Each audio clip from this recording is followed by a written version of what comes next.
Alrighty, hello. Happy Tuesday to y'all. Hope y'all are doing well on this second blustery day in a row. Ooh, Honda S2000. I hope y'all are doing well on this blustery Tuesday. Happy April the 27th to you guys. Back here in Kaldvann, here in the Øya Singsaker neighborhood. Here along Main Avenue. I've yet to name. I'll get to naming all the roads probably sometime soon, because it's something I really need to get done at some point. But yep, so we're here in the district by the student community building, or the student samfundet, looking at, I believe that's northwest towards downtown Trondheim. Very, very beautiful city. I could sit here all day and look at it, I'll just put it that way.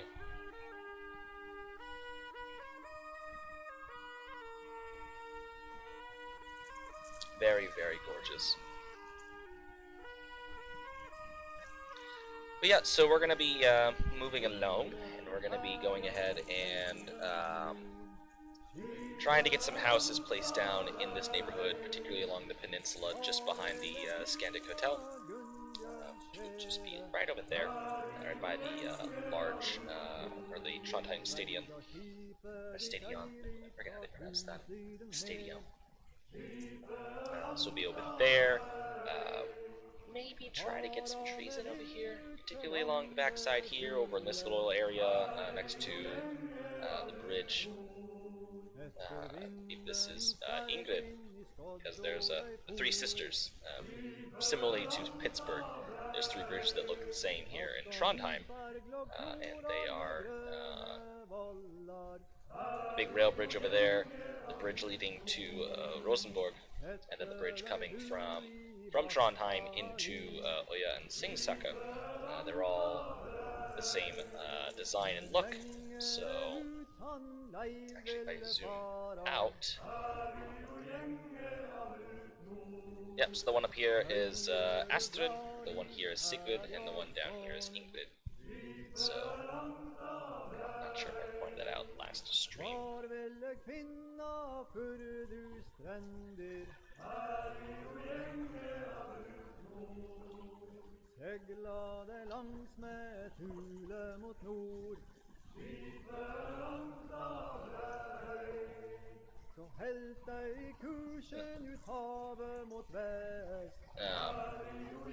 Yeah, so we'll be, anyways, like I said, so we'll be kind of back up in here.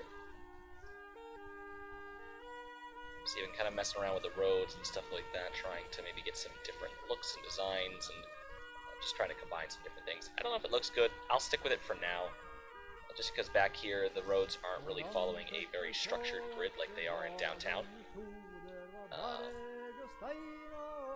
So I kind of wanted to use some of these blind roads, which they're not terrible. They're pretty decent.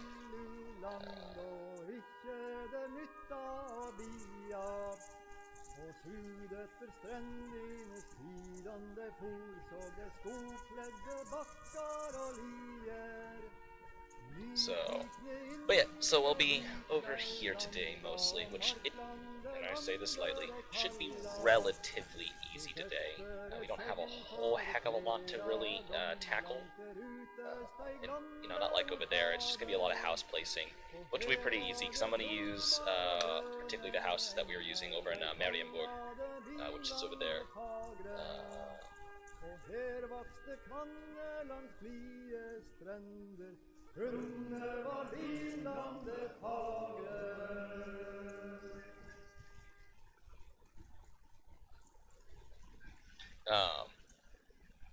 Sorry, something's texting me. So yeah, we'll still be using the houses that are over here, the LX houses, and there's a couple of Scandinavian style or Swedish style houses that I want to use in particular. Just little huts, really, because houses aren't really from what I've seen, they really aren't very big over there like they are over here in most cases. And then right here would be a footpath, or will be a footpath, and then parking lots aren't huge over there, but I am going to put a small parking lot kind of here, and then I might stick a parking lot here, and then kind of like a little point that you could get a nice little vantage of the city, particularly the church, but you get a nice panorama of the city. On the banks of the Nainadeva. But so, enough gabbing, because I'm very good at that. Let's just start getting some houses plopped in.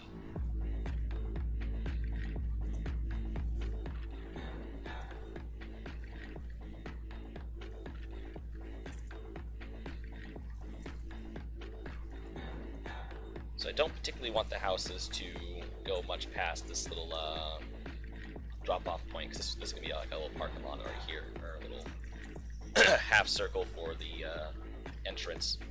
People just kind of coming and going.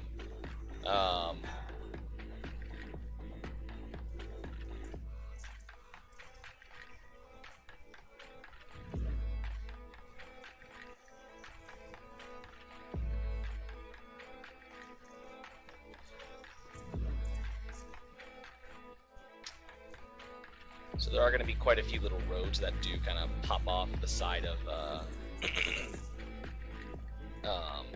main avenue, or the main road kind of coming in.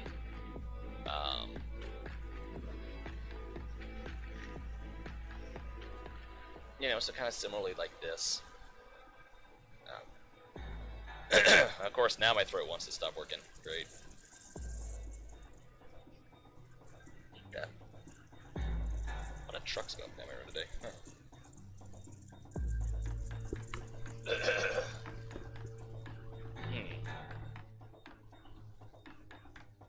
So, but there will be quite a few little roads that kind of pop on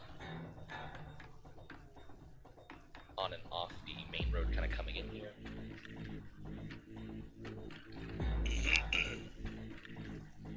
Just kind of giving the residents of this area areas to at least kind of park their car, or just not really be on the beaten path and stuff like that. So, or just an opportunity to kind of cram more houses in here. But I imagine they'd have a good view of the river.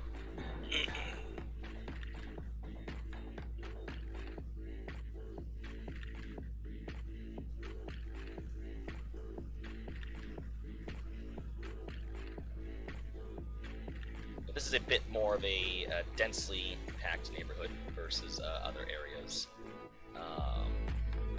Because they need to kind of get a lot more of the houses kind of in here than per se other neighborhoods that, particularly Marienburg, they're kind of on top of each other. I think the areas leading outside Marienburg, particularly like right over there by the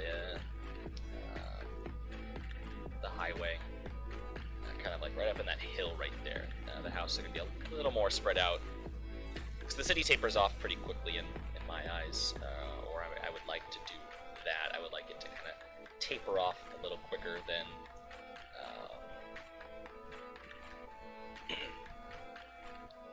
maybe some cities that drag out forever. Because, the big thing is this city was very confined to the areas inside the mountains. Which is again how I think it's a very good way to help create borders when constructing in trains, especially if you're building something fictional. You know, and if you are building a town, it's an easy way, it's also a lazy way, to make sure that you don't have to worry about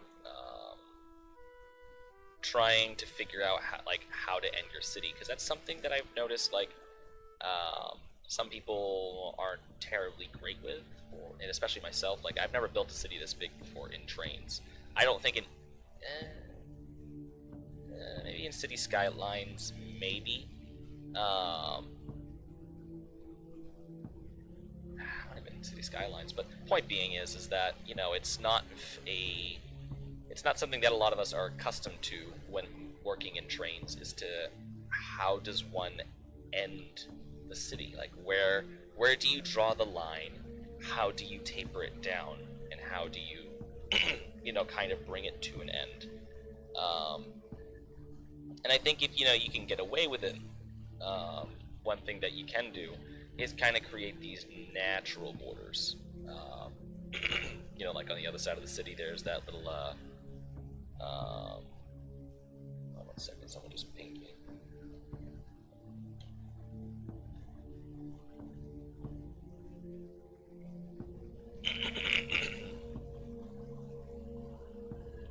Ooh, MD11.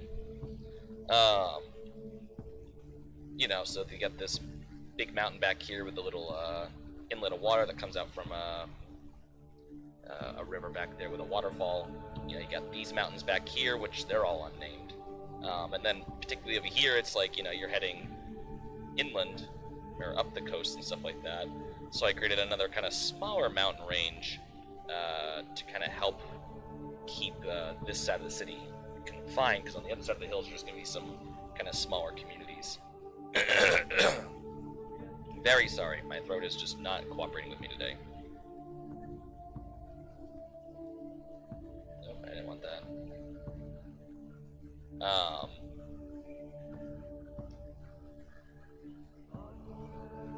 But yeah, so having these natural borders is a very, very nice way to, you know, kind of enter cities. Oh shit. Is to kind of help end your cities, or, you know, whatever it is you're building. You know, kind of quickly, I guess. You know, using the river, using the ocean, using mountains, you know, even using maybe a large forest is a nice way to kind of create a border. You know, one thing I'm trying to do between Trondheim and Marienburg, particularly along the train station back there, is there's going to be a large park that kind of separates, you know, kind of the older downtown section from maybe some newer kind of residential houses and condos. You know, kind of how, like, there's a small park right here. You know, it's kind of some larger kind of grassy areas, particularly around the actual Capitol buildings. So that's kind of one way I've been trying to kind of sit here and say, all right, how am I gonna end this? You know, how am I gonna do this? Hey, Toby. You know, you can even use kind of like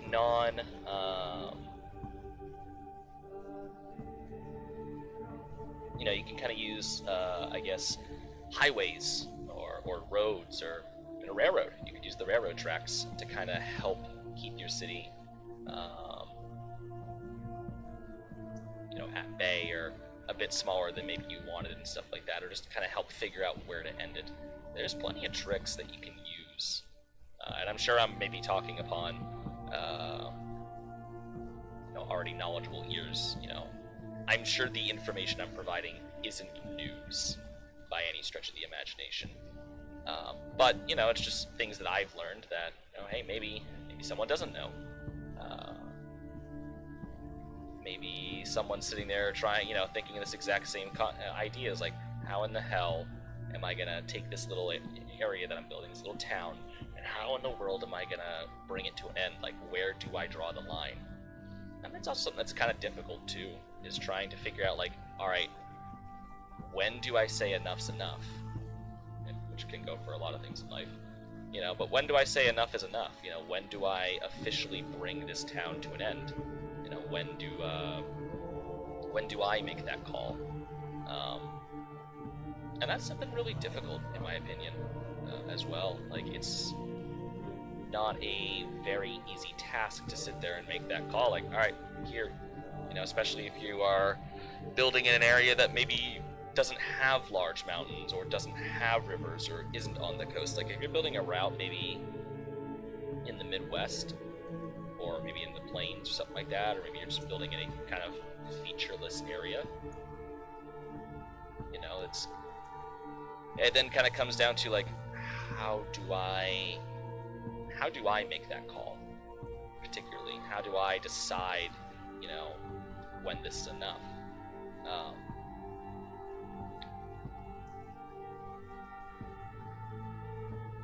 I guess that's kind of something that, you know, is hard to make the call, because, you know, like, yeah, maybe you are, you know, and even on the flip side, like, maybe you do want to add, you know, terrain features and stuff like that, but the area that you gave yourself maybe wasn't too big, so you expand out, and then you keep expanding and expanding and expanding, and next thing you know, you have this giant city. You're like, all right, where do I make the call? Exactly. Like, how do I sit here and determine, all right, I've reached my limit.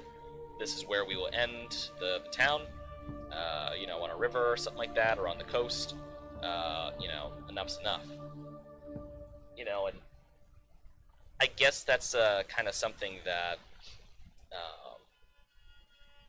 you kind of have to predetermine before you get into it, because Trondheim kind of started with this river, and that was kind of it. Like, I made this river, and that's all I did. I gave this river, and then I kind of gave it a little higher up on the terrain. So that being said, I didn't have anything over there. I knew at some point I wanted a large hill. I knew I kind of wanted some mountains in the background to kind of keep the city confined, but I didn't know where. So before I even really started placing down a lot of the buildings, I went in and predefined where my borders were going to be. And I think that's the best option anyone could do for themselves, is just predefine your borders. You know, it might be a little annoying because you're like, well, you know, what if I run out of space? Okay, then you can fudge it a little bit. But I think if you just give yourself, you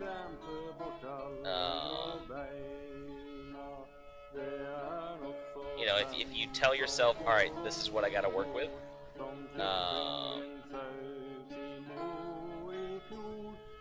it's a deer.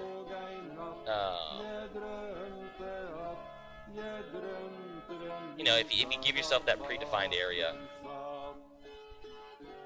you know, you're never gonna have to worry about, you know, possibly going over it, or, you know, making it too large and stuff like that, because, well,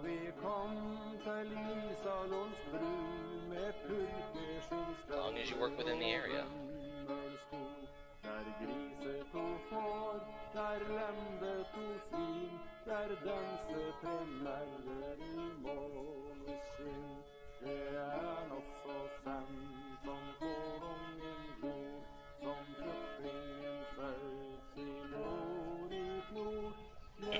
But anyways, this one over here.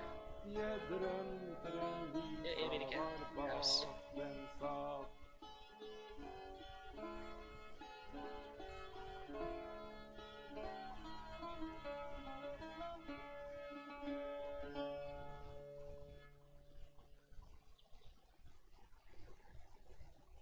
It's a little apartment building. There it is.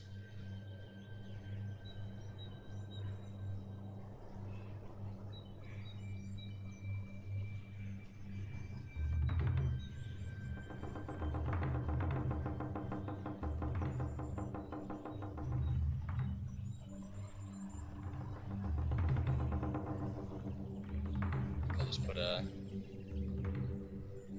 buildings.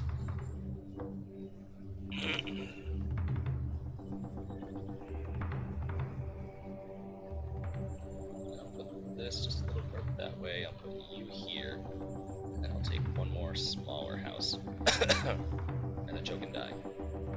That's okay. Death is fine. Take you.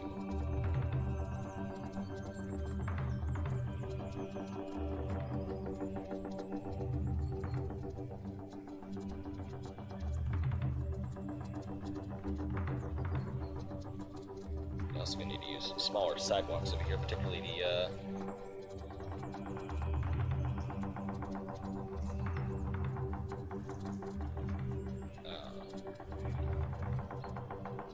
these sidewalks right here, because they're just a bit smaller.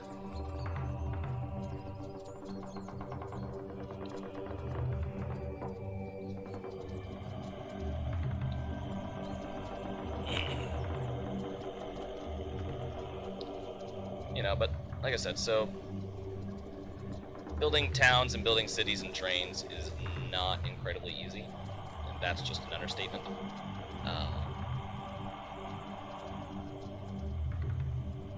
Volcano checks like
anyways, I'm sorry.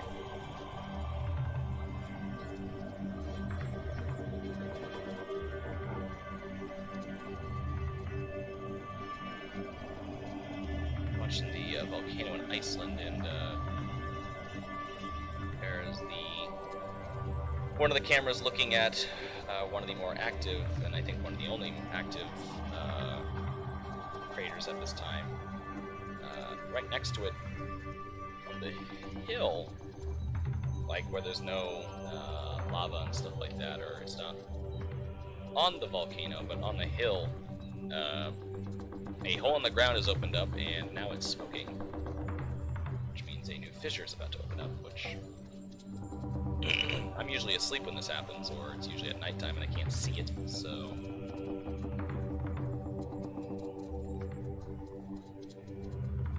That's why I think all the people there are crazy for going out to the volcano. It's like, at any time the ground can open up and can start spewing lava, which I just think is crazy.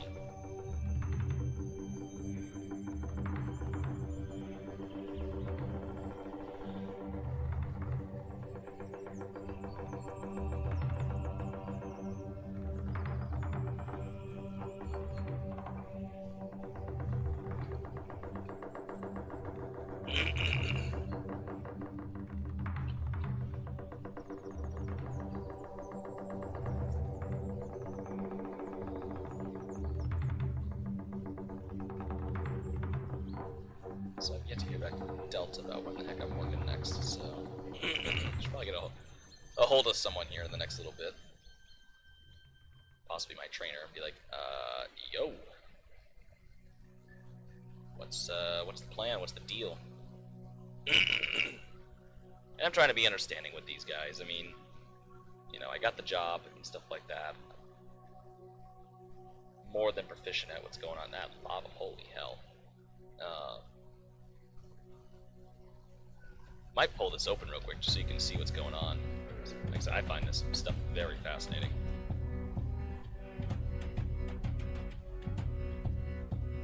Another way I geek out.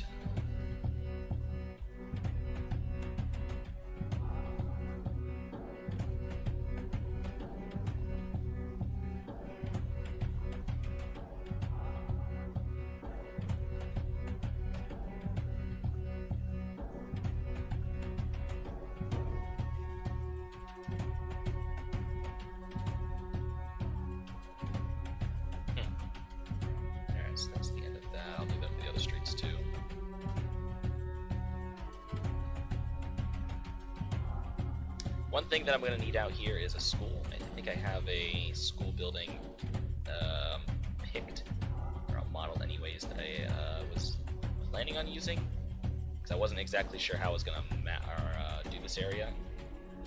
But I believe I have a school building that I like. Oh,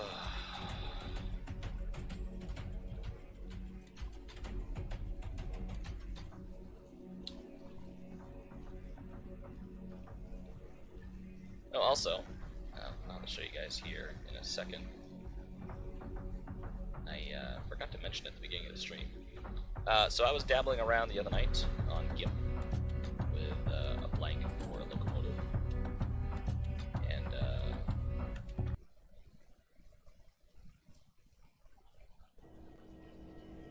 I painted myself a Kaldvann National ST70M-2. All my work. This is all me. No one.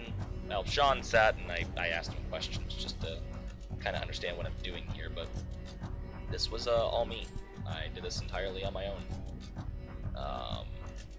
So Kaldvann has some nice new shiny SD70M-2s. The only thing that really bothered me is I want that chain to not be blue, and I could not, for the life of me, figure out the number board. It just always says 560. Like, I can't figure out how to change that or get that to not be that.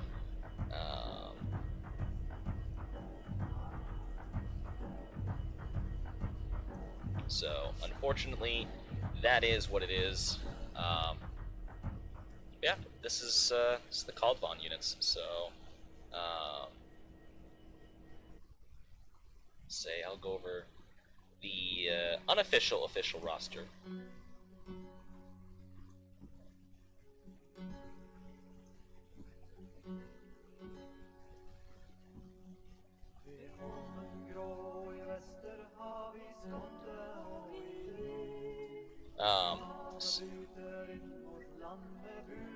So officially, we roster EMD GP38-2, GP40-2, GP40-2W, MP15, I believe that's AC, ST40-2, ST40-2F, ST40T-2, ST45-2, ST60M, 70M-2, ST1500 C40-8W, AC6000CW, and the MLW M420W. Kind of just some older power that we have lingering around. But that is unofficially the roster that I want to have operate for the Carabasset, the Kaldvann, which in many aspects is similar to the Carabasset's roster. It's hard to differentiate from that because that roster is gigantic. I think Sean found it funny because he's like, you don't really need that many locomotives. I'm like, yeah, we have grades. He's like, you're making the terrain. Why do you have grades? Get bored. I like grades. Grades are fun.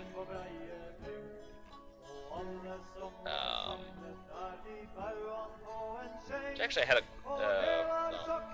I think I had an interesting conversation with Sean. I think I might have bored him just a little bit, which is hard to do or not to do sometimes because I get very passionate about the things that I'm passionate about and I like talking about.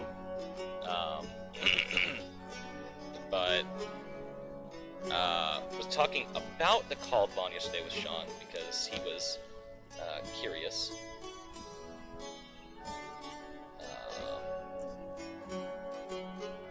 He was curious about like how does it all work? You know, how does interchanging work on this railroad? Like, how do you intend? Because I've been mentioning to him that we interchange with Canadian Pacific. Well, how does one do that? And so I've always kind of had it in my head that there is a maybe like 1.5 miles up, no greater than 3 mile long bridge that connects from the southern end of the nation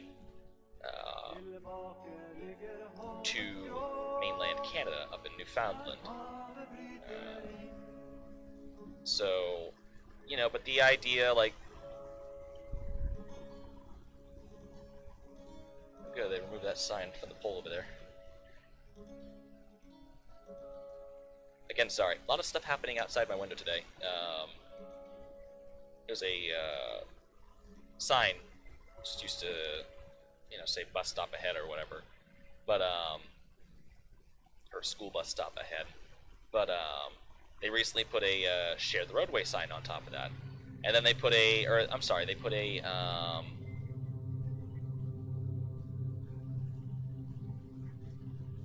horses in roadway sign, because people used to ride their horses up and down the road, and so the city put in a horses in roadway sign, and then they put up a share the roadway sign with bicyclists and pedestrians, because there's no sidewalk out where I live. Just beneath that, so there's this one pole, and it had like signs all the way from the top to the bottom, and the sign was actually starting to lean into the roadway, which I kind of found funny. But the city finally came out and moved that, but you guys probably don't care. But anyways, so what was I saying? Oh yeah, so I'd always kind of imagined maybe there was this bridge or something like that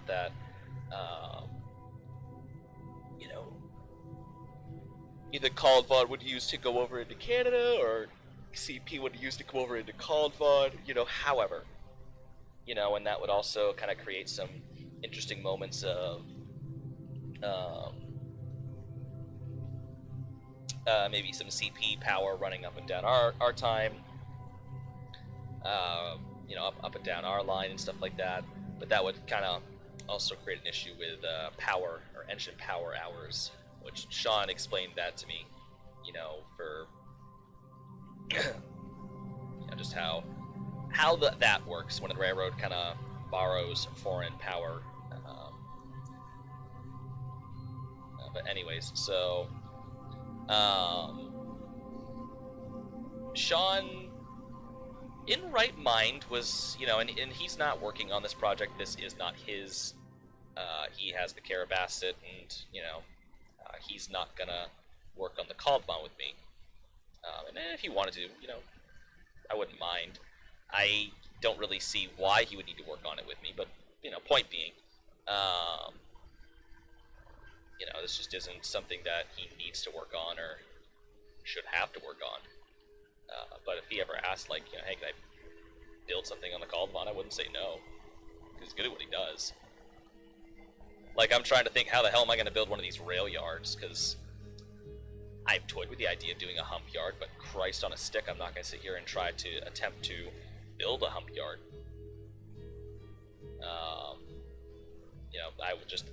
I would end my life before I do that. I'm not going to build a hump yard in trains. That's just no bueno. But I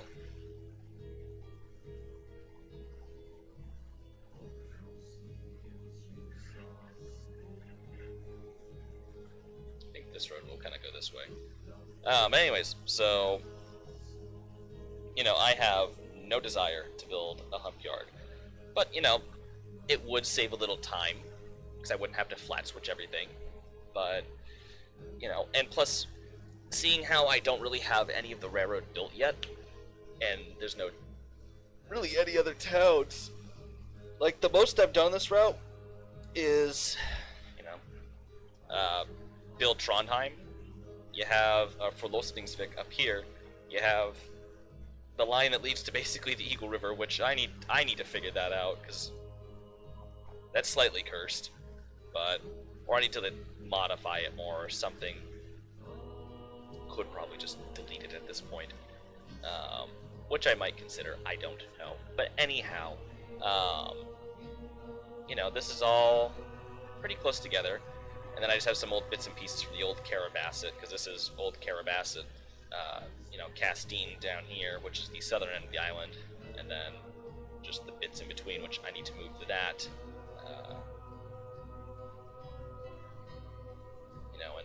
And other such stuff. The point being is like, I don't really have how the railroad's going to work yet. I just know that we're interchanging with CP, and that's where all our traffic comes in. But that's about it. That's all I really know. That's all I kind of really got right now. I don't really have any other idea of how that's all going to work, and that's kind of something that I don't like, is that I don't know how it's all going to work. And I need to sit down at some point and really figure out, you know, alright, what am I going to do? You know, what all am I doing on this railroad, and how, you know, do our freights work? How do we run, you know, how do we label our trains and stuff like that? And, you know, do we have daily scheduled service and stuff? You know, essentially, if it's not made or grown or produced here on the island, it's got to be imported. So, you know, we have everything from cars and electronics and other such things that are being brought into the island either via train or ship.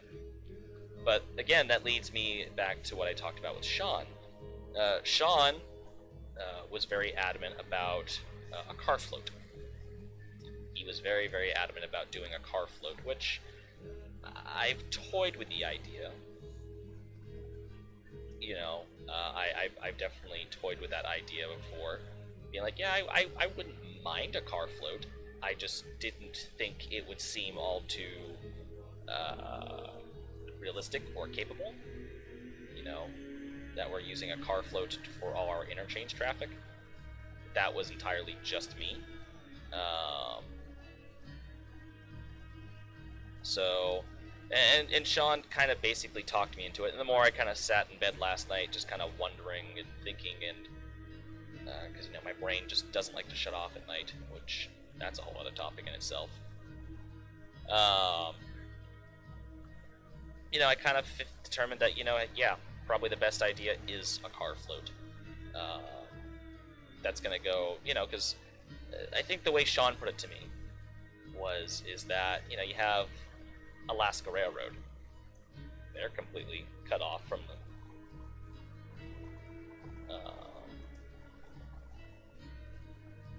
they're completely cut off, and they kind of rely on that a car float, you know, because they're able to hug the coastline. You know, if I was way out to sea, it wouldn't make any sense. You know, everything would be coming in via ship, and then I just gotta kind of work the trains from the docks, which, you know, we also do that too. Particularly products from Europe and such.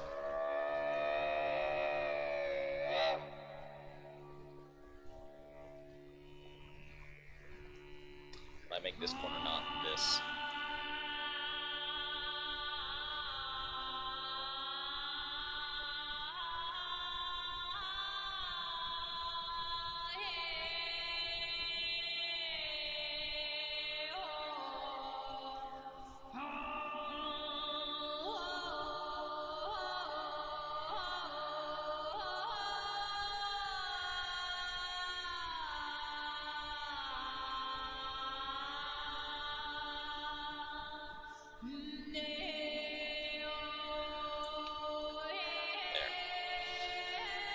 Corner is less cursed now.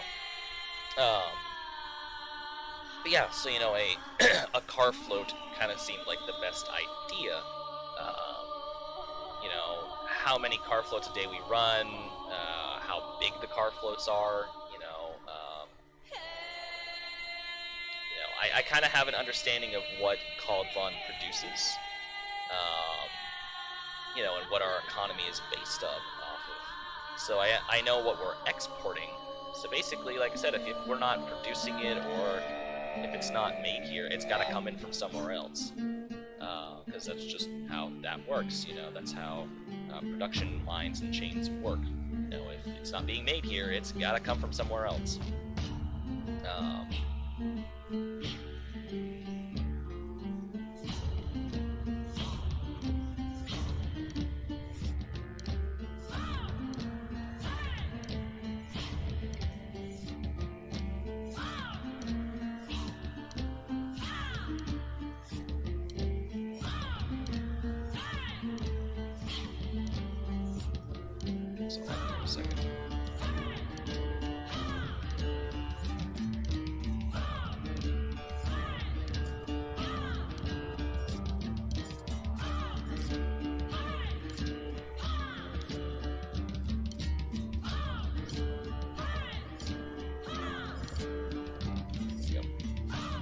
Um, yeah, so I mean, I have an understanding of what we produce here in this country, and just trying to get an idea of like, all right, particularly in terms of like food, what all do we need to, how much is getting produced of this and whatnot. Is that what I'm gonna say?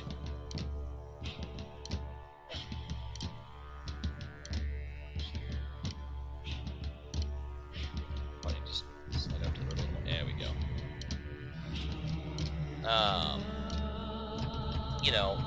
I have an understanding of like, what's being produced, but I don't really know like, how many farms do we have in this country and stuff like that. Like, how much food are we able to produce, and on our own. So, we gotta ship in grain from elsewhere. We gotta ship in meat from elsewhere. We're pretty proficient.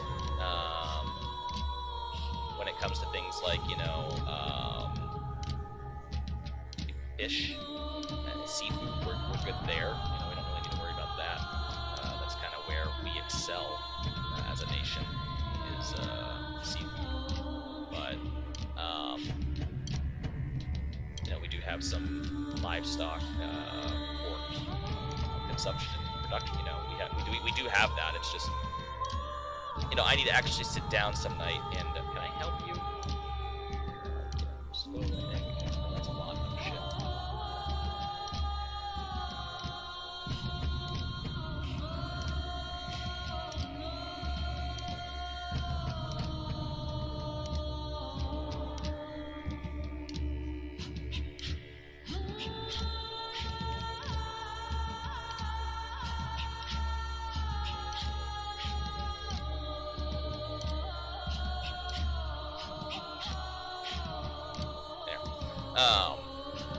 So we're a big producer of oil. We are very large in the commercial fishing market.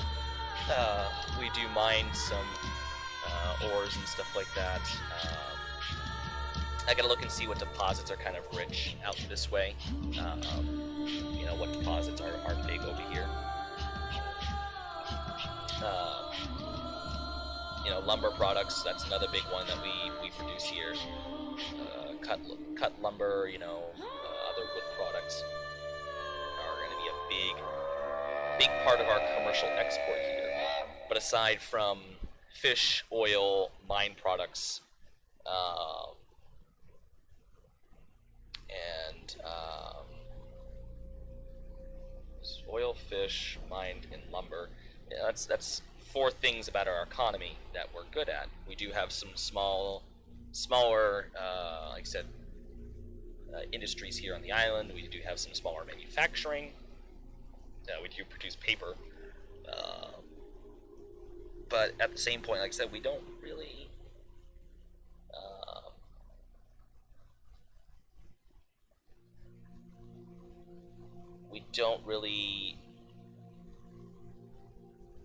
have a lot of other kind of major industries, I guess, for food especially. That's gonna be the big one, is bringing in food, bringing in consumer goods. I'm sure we have some clothing factories here and whatnot. Not everything is served by rail either. Not everything is gonna have a rail connection, but at the same point, like, I need to at least figure out, like, what is all this stuff? Where is all this stuff? What is my country able to do on its own? And what do we have to rely on the world for? What do we gotta go and request imports of? Actually, I want the school to be kind of here. So I believe this was the school complex that I had selected.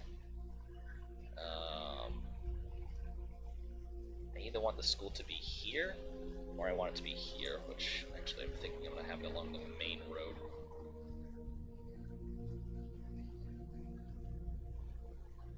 Yeah, I think I'll have it right here.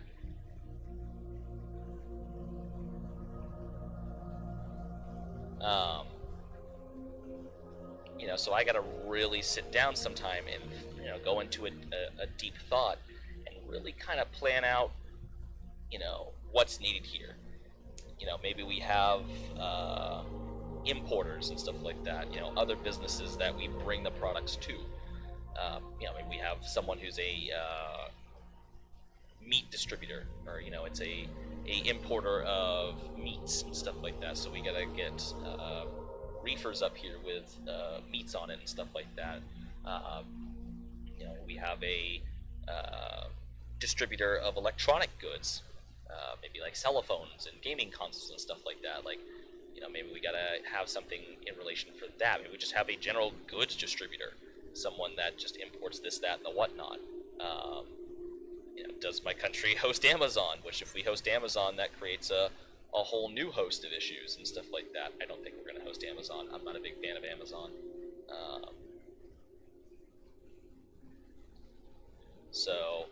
But these are the questions that I have to ask myself for the future. And that also kind of determines a lot of things, like how big my roster is on the railroad. I have an idea of what I want. Like, for sure, I have the SD70-2. I have an idea of what locomotives I want, but maybe I need locomotives for other things and such. I really want the barns. I love the barns. The SD40-2F. Love those units. They are useless. I'm just gonna go out and I'm just gonna say it now. I love those units. They are useless. They are, kind of shit in a sense. They're just underpowered. And very, very, very, very uncompatible with a lot of the other EMTs out there. But I still want those units because I like them, and it's my railroad. I want them on there, which maybe could help me and help Sean to where I can sit there and say, all right, I got my barns somewhere. Although a model would be nice.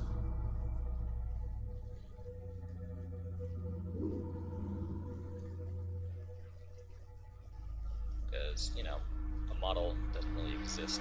Well, a model exists. It's more a case of I don't have access to that model for X, Y, and Z.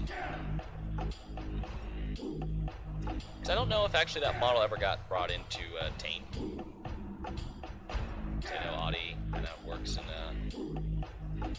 19 a lot, or exclusively. So I don't know if that model ever got brought into Tane. The point being,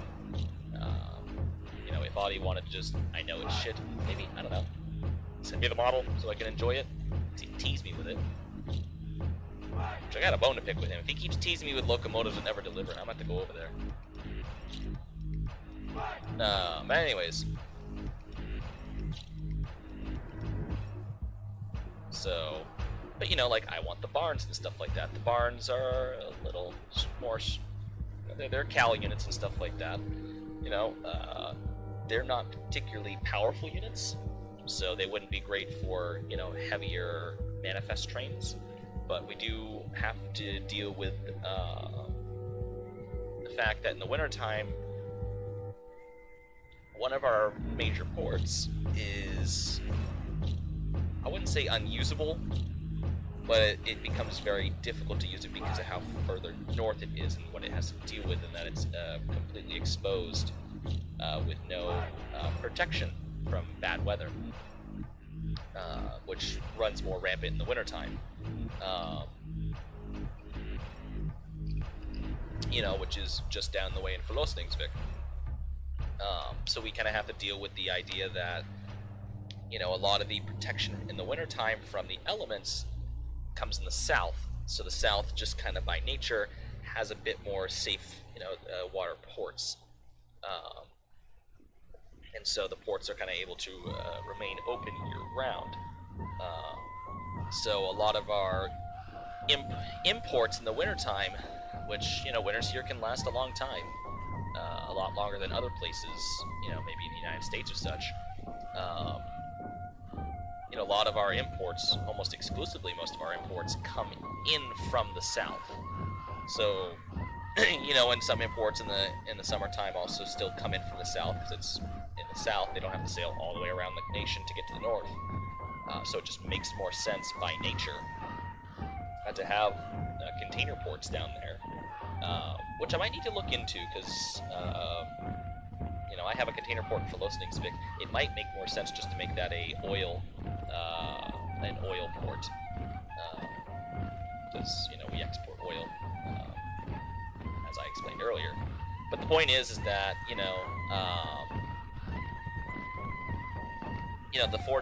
the 2Fs might come in handy for running intermodal trains. Intermodal trains, just by nature, don't weigh as much. Can be shorter, especially if it's because we're not going to wait. Sometimes I have it in my head that we're not going to sometimes have these really large intermodal trains that span for miles and miles and miles. Never shall I bow so my head we might have any god or white. A freight that needs to go up north real quick, so you just send it 30 cars. To my folk. This is all a national funded railway anyways, so what's the big deal? Nor thrall so but humble. and maybe I can already hear Sean yelling at me like, that's dumb, for the sake but that's what I want to do. That's what I'd like to do anyways. So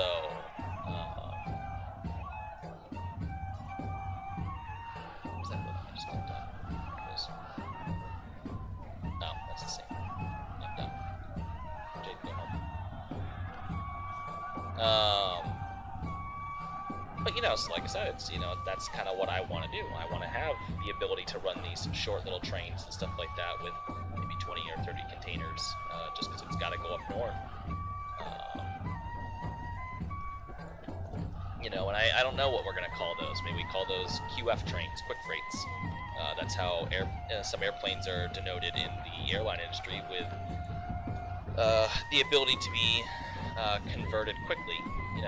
Or they're known as QCs, quick conversions, or even some are I believe there's some that are QF, quick freights. But it's a high priority train. It's able to slip around others fairly quickly, and it's got to go up north. Or it's got to go to the south and stuff like that. It's got to go make interchange, or it's got to go. It's got to get this products to where it needs to go quickly because trying to keep the economy going. You can't wait. Everything can't be sitting in the yard forever and in a day. So.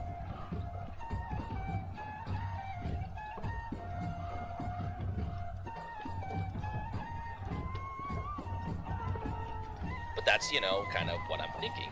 What I would like to do. A little bit of the inner workings of my thoughts.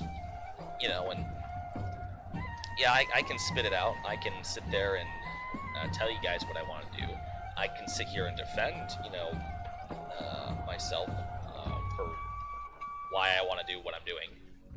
But at the end of the day, I'm gonna eventually talk to Sean about this, or Sean's eventually going to hear about this, and Sean might sit there and tell me that's a completely retarded idea.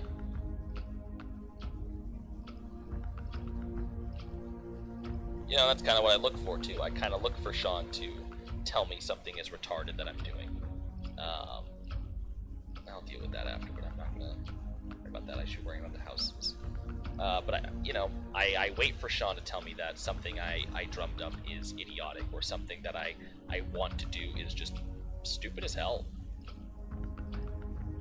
Because ultimately, like the other night with Sean about the bridge, I'm very adamant on the bridge because A, it's easier. I just build a bridge. That's it. Done. I don't have to sit there and figure out the car float. But Sean's right. A bridge is a stupid idea. Sean's not right all the time. There are times that he had an idea about something, and I kind of came in and I'm like, no. But that's why I work well with Sean, in particular. Is because we're able to actually sit down and bounce ideas off of each other, and be able to kind of sit there and be able to take the criticism. Like the other day, I was absolutely being a prick about it,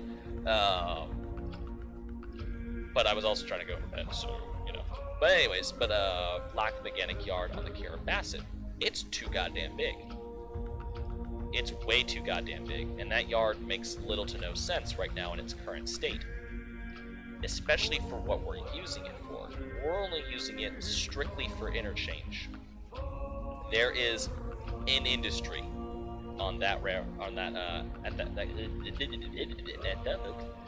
there is one industry that comes and gets serviced out of that yard. And that's all the way down in St. Augustine to Woburn.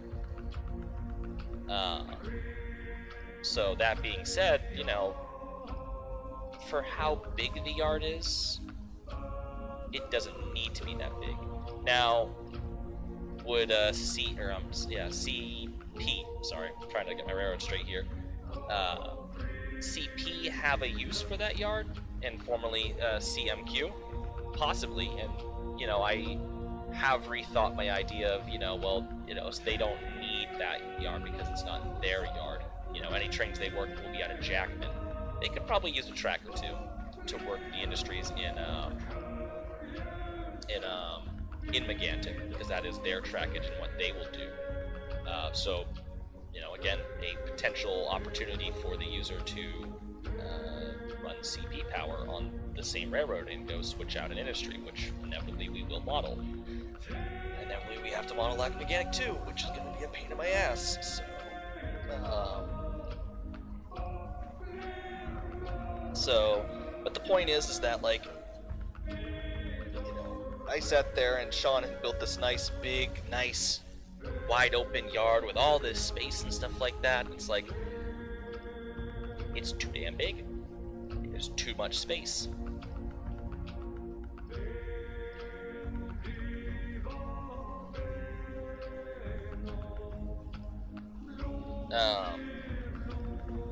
You know, there's too much open space here. This yard is too damn big. It doesn't need to be this way. Now, that is partly my fault, or mostly my fault, because when I had originally built the goddamn yard in the first version of the Carabasset, I made it this stupid kind of like triangle design, where, like, you know, our main line and CMQ's main line kind of eventually converged in on each other. So yeah, that's my fault. I was the dumbass that built that originally, and Sean, I was very adamant Sean recreate it on the dem.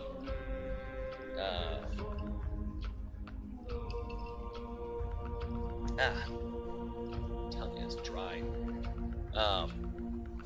So yeah, no, that is my fault, because I totally asked Sean to do that. But now that I'm looking at it, and I'm sitting there and I'm really looking at it, and I'm, you know, thinking about it, and I'm staring at it, and I'm going, what the fuck was I thinking? You know, this yard is so stupid. You know, this yard is just idiotic at best. This yard is just really not gonna work for what we want. It's too big. It's just way too big. So I sat down and told Sean that, like, listen, this yard's gonna, like, become smaller. Or I kind of asked him, like, you know, what is the purpose of this yard? Like, what is, like, why is this yard?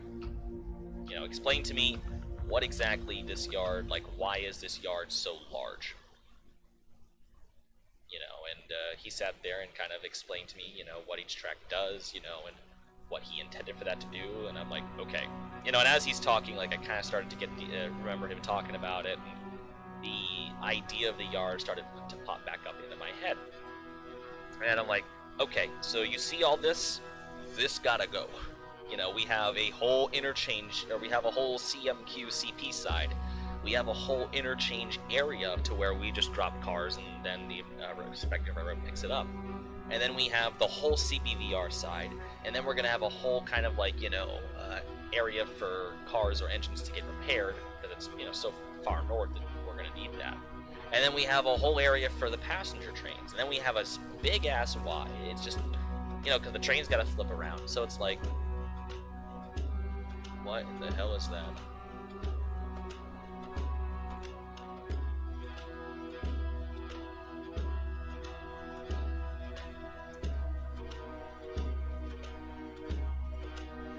Big ass shit.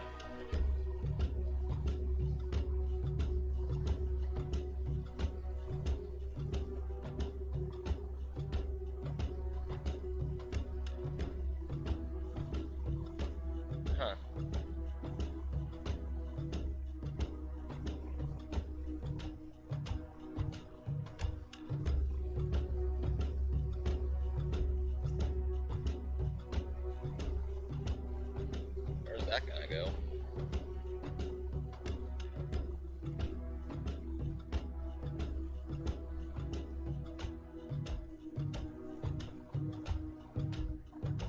That's a giant-ass shed.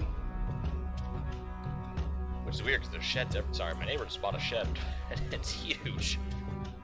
And they already have, like, a whole other shed, a greenhouse. This house is ridiculous.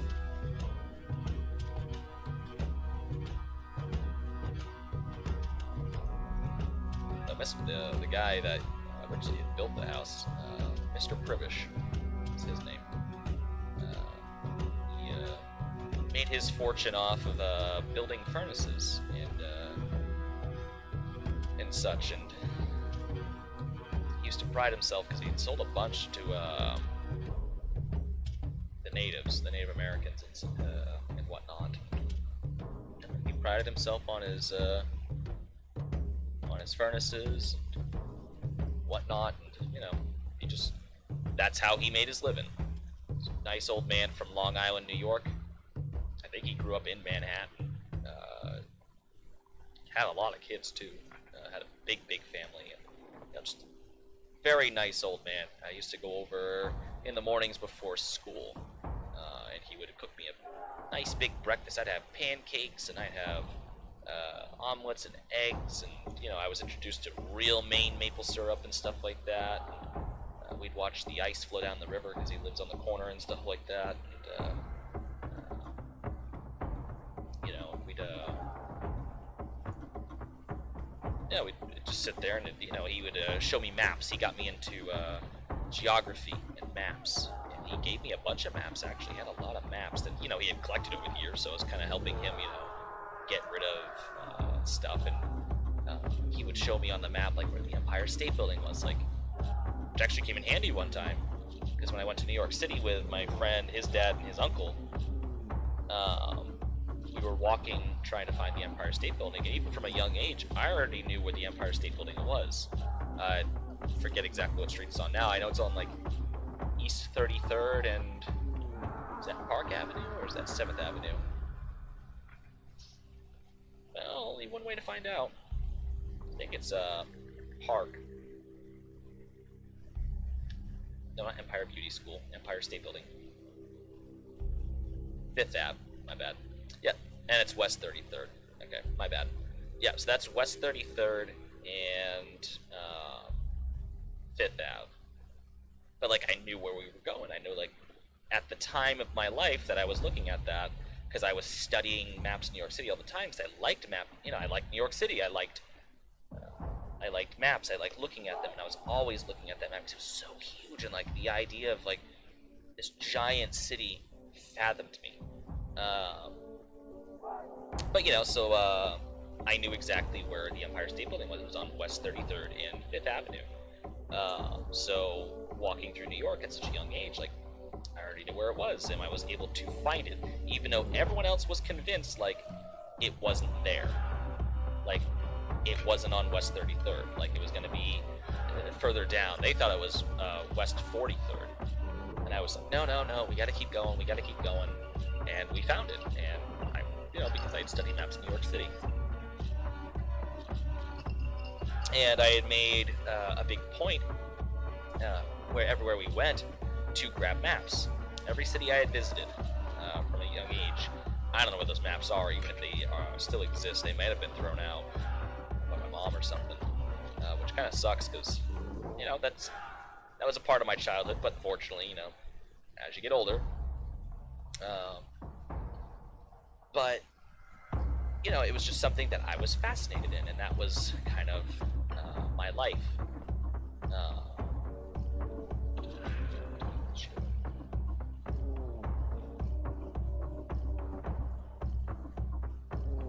DONJ, my bad. But you know, so that's just something that I was into back then, and that I was very proficient with. But like I said, very nice old man. We used to go over there all the time as kids and as a family and whatnot. They used to invite us over. You know, I remember their youngest daughter, Mary Ellen, used to babysit us way back when I think she was around my age. or even a little younger, she would come over and watch us and stuff. And they were great neighbors, and Mom would used to send us over in snowstorms to shovel their front walk, because they had a big walkway.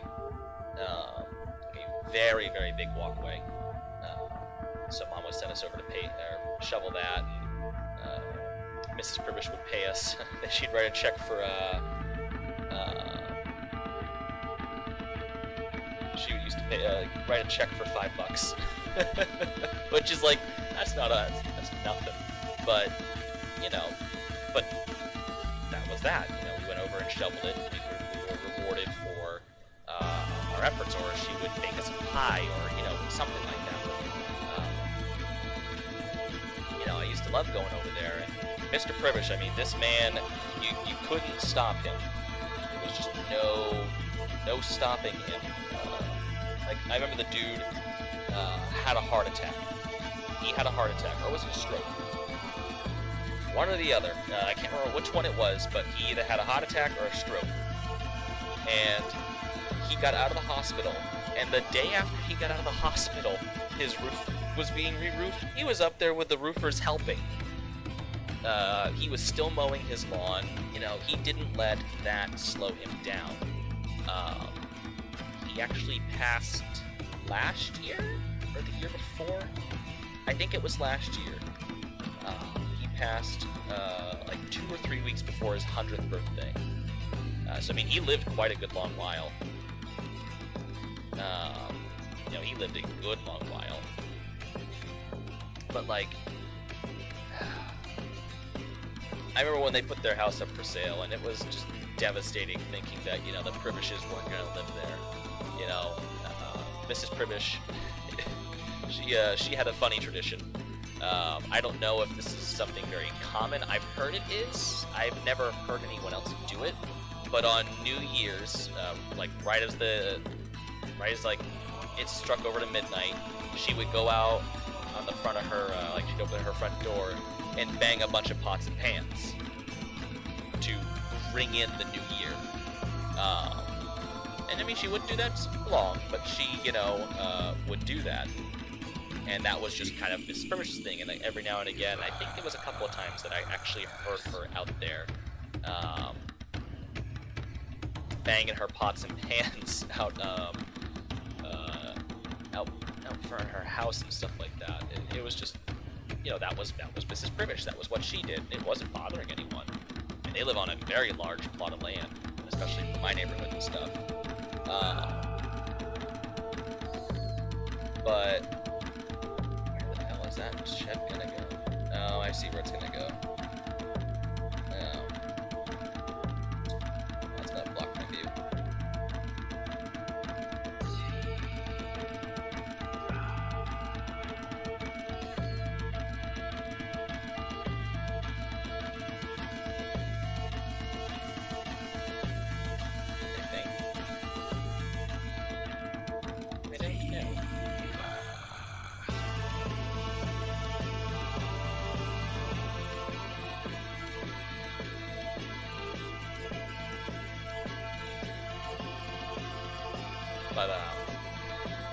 But the Privishes sold the house, and they sold it to a couple from San Francisco, who I think that they were both professors, and their children were a little out there, I guess. I guess is the nice way of putting it. Their children were a little out there. Quiet people. They didn't really. I mean, the dad had come over and helped me a couple times when I got my truck stuck in the driveway. But just they were kind of just weird people. I'm not gonna sugarcoat that. They were very much from San Francisco. I'll just put it that way. They were very much from San Francisco.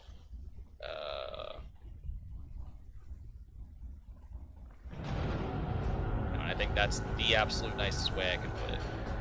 So they didn't really bother a whole lot with us. I I used to hate their daughter. I didn't hate their daughter, but I used to get annoyed with their daughter because my dog would be out in the front, and my dog was very mild-mannered, but, you know, occasionally she'd see people and bark, and I'd go out there and, you know, yell, "Molly, knock it off," and stuff like that, and she'd stop. But when my dog would start barking, I'd yell, "Molly." The girl, as she's walking up her driveway, would keep barking back at my dog, you know, and egging her on, and I'd be, you know, "Molly!" I had to go out there and stuff, and she's just out there barking, and I remember one point I'm like, "Hey, you know, could you maybe not?" Thanks. But they were still, well, the mom and the daughter still were here when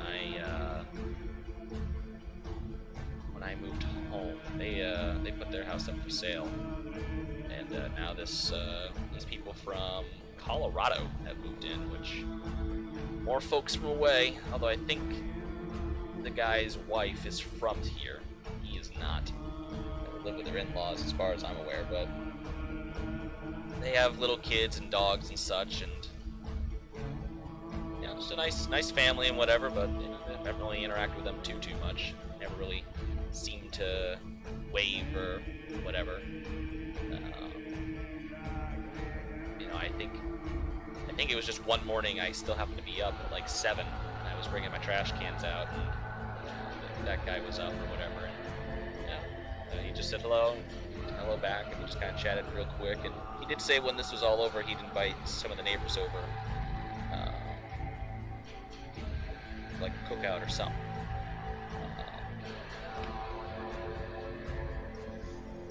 But you know, haven't really you know, I wave when they come and go, just, you know, because they're a house across the street from me, and I don't really wave back. So, just kind of people that keep to themselves. They're always coming and going.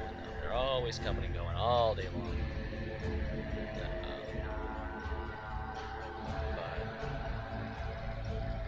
But I just miss the Pribbishes, so.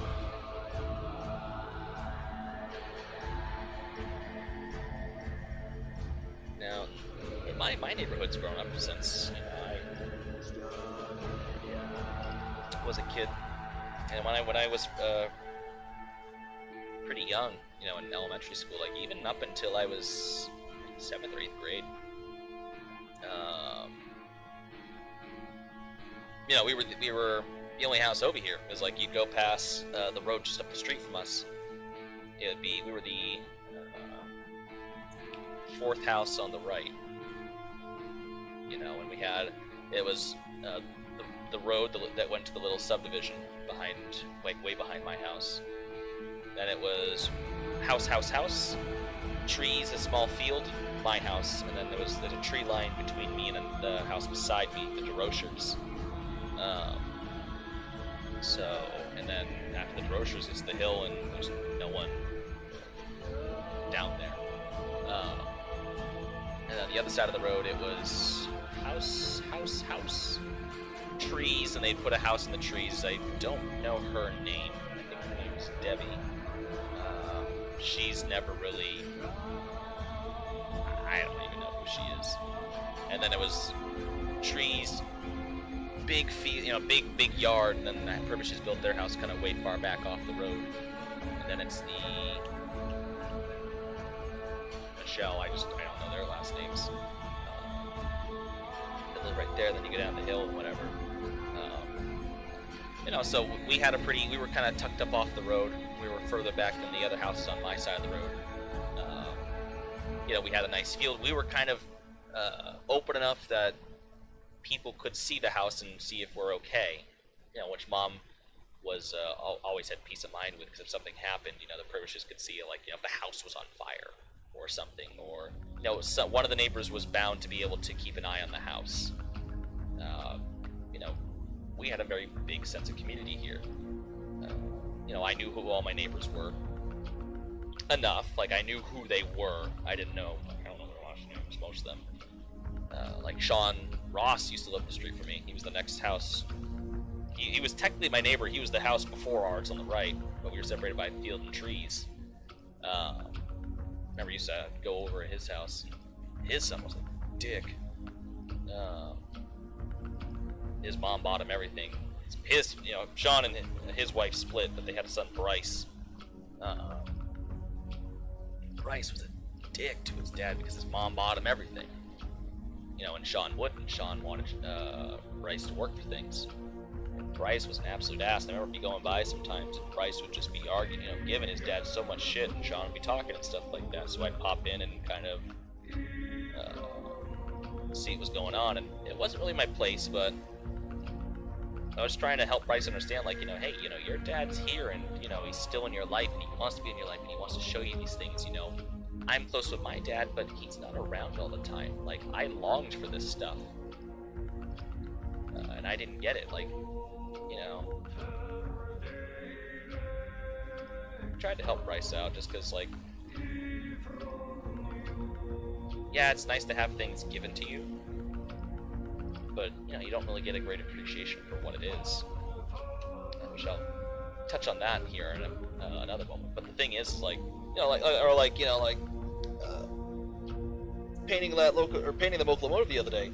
Every time I've ever had someone paint me a locomotive, or every time I've wanted a locomotive painted, I've always asked someone, or I've always had it done for myself, or I've always had someone do it for me. I never actually done it myself. Now that I've done it myself, it's like I'm just so enamored with that locomotive. Like, oh, this is so cool. Like, I think it's the greatest thing in the world.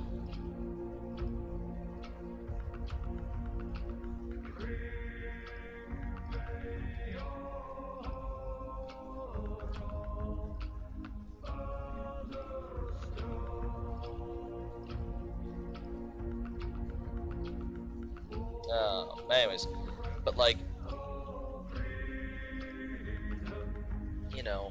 but like I said, so Sean was the closest neighbor that I had, and whatever, just to kind of tie back to that. But then in like 2000, let's see, my sister was still in high school. She was driving because she had the Blazer. So she would have been over 16, so she would have been a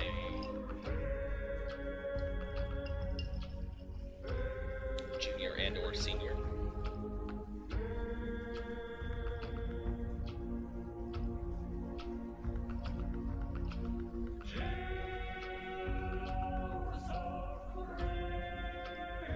Yeah, it probably would have been 2008, because yeah, she graduated in 2010. It's about 2008, 2009. I know it would have been 09, because we would have been home. My mom would have been dating Ron, so it would have been like actually 09, 2010, about that. So, sorry, piecing my life together. But they built the house right next to us, and they built it, in the lot where that field was. And they built it kind of close up to the road. It kind of blocks my view of the road. I can't see up the street anymore. We used to get the morning sunlight coming through, like right when the sun was coming up. We get it through the back door, and it would kind of warm you up as you're sitting at the counter. Kind of made sitting at the counter nice, but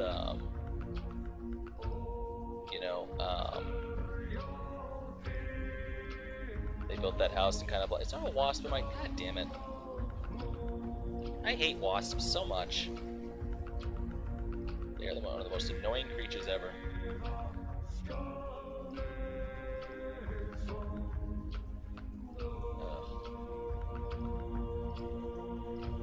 I hate wasps. Anyways. But like sitting at the counter in the morning having cereal, like that morning sun would hit you certain times here, like fall and spring. It was nice, it would warm you up, and like even throughout the daytime, like that sun would come through, even into late morning, and come through that back door, because we don't have any windows on the side of the house that face east or west. We only have north-south facing windows, which I kind of find dumb. I would like a window in this house to kind of look out, like, yeah, granted, into the driveway and stuff, but like if there was one extra window that was in this living room that was on the east-facing wall, like maybe like a double window or something, it would at least break up the big wall, because it's a big blank wall. It would also allow more sunlight in, which in the winter is crucial. It would also heat up the living room. It would save on heating, particularly because of that, because our houses are very well insulated up here. So I would use less oil because the room I'm in all day, the living room, would be nice and warm. And that would also heat the kitchen and the dining room, because it's all it's an open concept. But point being is, you know, they built that house, and then it was always kind of annoying. Beth was a nice neighbor, though, or is still. I don't really talk to her, so I can't say she's a nice neighbor. You know, there's Beth. Now she lives next to us, and then I think right before I left, or I think it was like right because Sean was still living there. So it was about 2015, maybe. Yeah, I was still home, so it would have been 2014, 2015. The new neighbors down a couple houses up, well, now it's a couple houses up, moved in. They were right next to Sean, and they didn't say too much. I don't think they're the same people that are there now. Like, I don't really think it's the same people anymore. I don't know who they are. They have a gorgeous lawn, though. They put basically this neighborhood to shame. I think one of them is my brother's teacher. I know the guy is from New York, but I think the woman was one of my brother's teachers. Sorry, I'm also trying to remember what the fuck I'm doing here. This would be a proper intersection.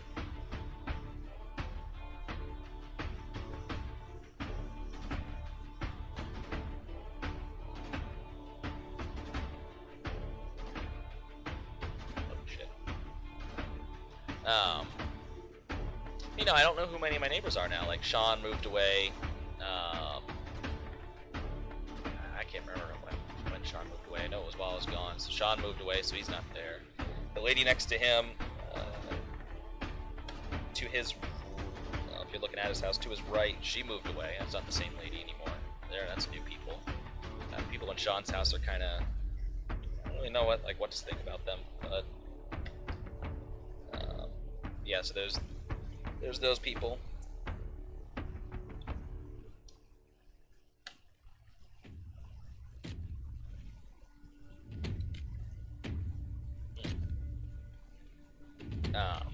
So yeah, there's those people. Then I think the Haskells, which I'm such a dumbass.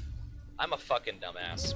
So the Haskells lived down they were on the corner, and they had there's 3 kids, Jessica, who was in my grade, and then Mitchell and Maddie, who I think were twins, or they were in the same grade, I believe.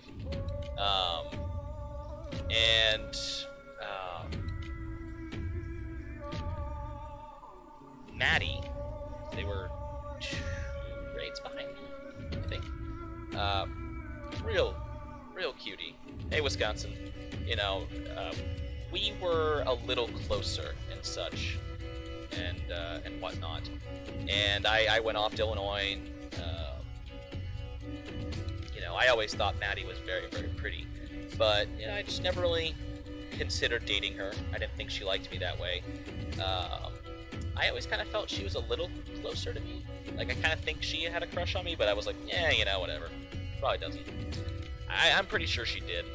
And I moved home, and she, you know, like I said, I always thought she was very beautiful, but now she is just, you know, we were goofy high schoolers and stuff like that. I was really goofy looking in high school. Like, I was so goofy. She was very pretty, and I didn't think she could, but she got even prettier.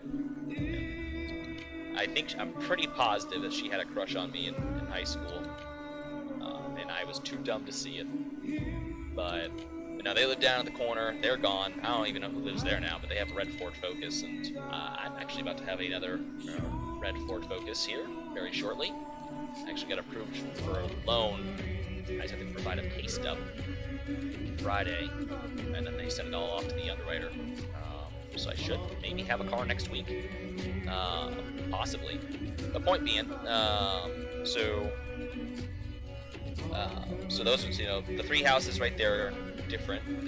The house they built in 2016, different. Beth's still here. The lady that was across from Sean, whose name I don't know, Debbie, I think it is.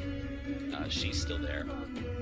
The people on the opposite side of the road from me are all pretty much the same. They're all still there. Beth's still there. The DeRochers, I believe, are gone, but their son moved in, who's like my dad's age and stuff, so I know him still. Michelle and her husband, who I don't know his name, but apparently Michelle thought that my flag was a Confederate flag and not a Norwegian flag, which he thought was funny because his mom's from Norway. And then, of course, the Privishes moved, and whomever those people from San Francisco were moved, and now I have those people. And now they want to build a huge development behind in my neighborhood, like 7 4-story apartment buildings and stuff like that. The town is not happy about it, which I'm happy about that my town is not happy about it. Especially about people in the neighborhood. I need to get involved with that little organization. Let me actually, before I forget, let me save soccer.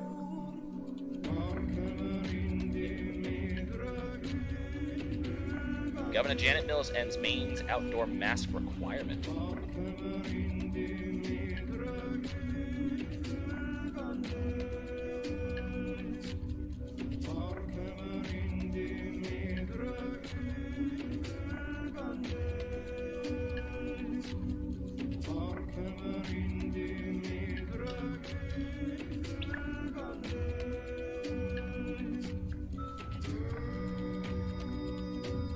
Save, not Dave.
Just checking something.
To that later. But anyways, yeah, my neighborhood's it's changed, and I've kind of hated watching my little town grow up. You know, because that's what it used to be, was a little town, and now it's kind of a city. I mean, for Maine standards. I mean, it's only 18,000 people here. This is still a town by many, state standards. But for Maine, this is a city. This is the city of Saco. It's just sucked watching my little town grow up and having to deal with all the things that go along with it. And the people are changing, and and all that stuff. It's like, I noted the housing market here is just so huge. Like,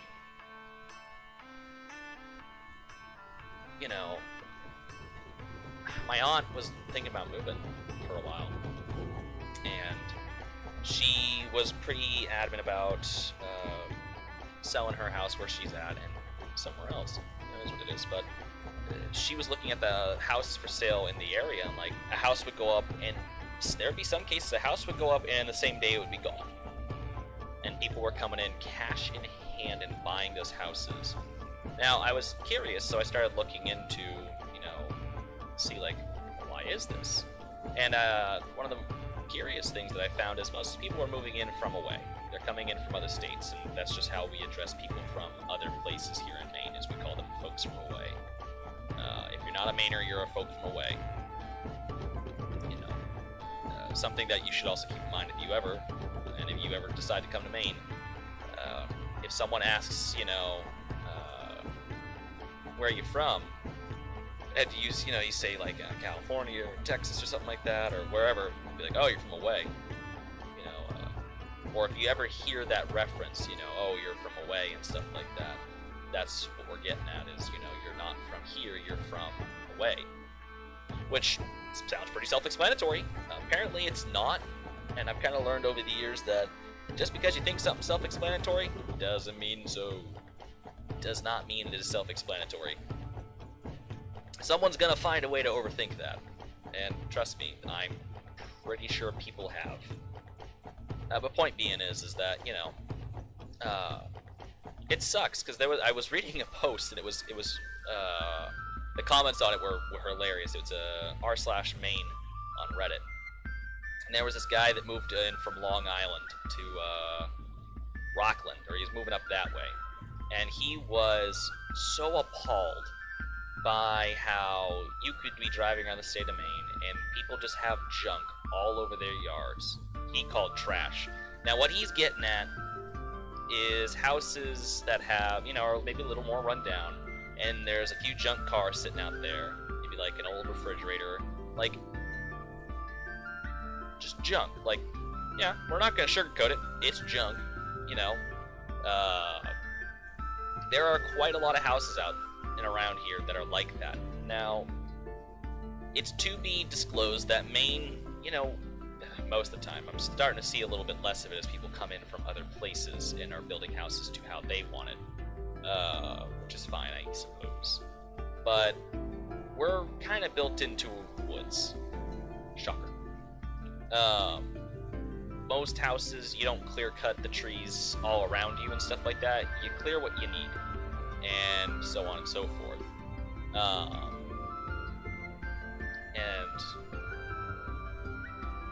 So we're all kind of tucked up in the woods. So a lot of times, you'll go by these houses and you'll just kind of catch a glimpse of a bunch of old junk cars and stuff like that that are probably never going to run. Like, it's just the frame, and so on and so forth. And maybe there's some, maybe appliances out there. Like, it's never really trash. Like, plastic bottles, stuff like that. It's not really trash. It's just like scrap, or maybe some like piles of wood, or like pallets or something. Like, it's never really like garbage. It's just junk. It's just metal junk. It's just scrap. That's all it is. It's just sitting in someone's yard. But this guy was going on saying that the state should come in and enforce the cleanup and removal of these things because it's an eyesore to look at, and he doesn't like. This wouldn't have happened on Long Island where he was from. and so on and so forth. It's like, well, if it wasn't happening on Long Island where you're from and you're so pissed off about it, you can go right the fuck back home, buddy. Like, go home. Like, okay, yeah, if it's a mound of trash, like stuff that belongs at the dump, like used toilet paper or, you know, stuff like that, yeah, alright, that shit's gotta go. Like, I can't stand it when I walk out in my ditch out front, like the little gully, and I see Fireball, like those little things of Fireball and stuff like that. Hold on one second.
Sorry, my friend Rita messaged me, and I have music playing in the background. I don't know if it's been picking up my mic at all. I'll find out when I get a message saying, you have a copyright notice.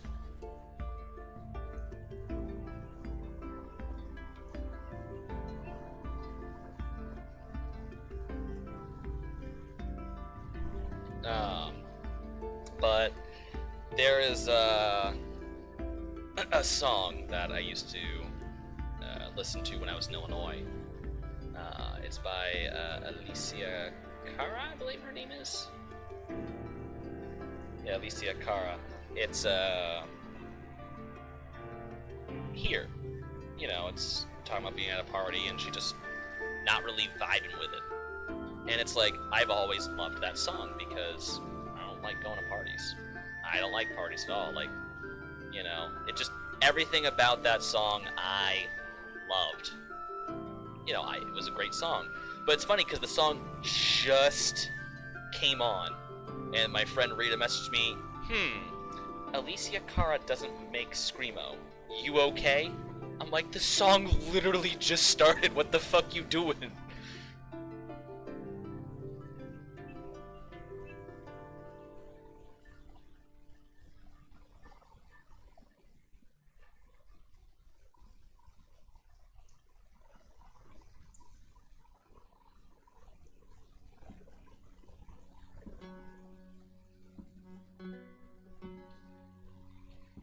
But, like, it's just funny, like, it wasn't even on for 5 seconds.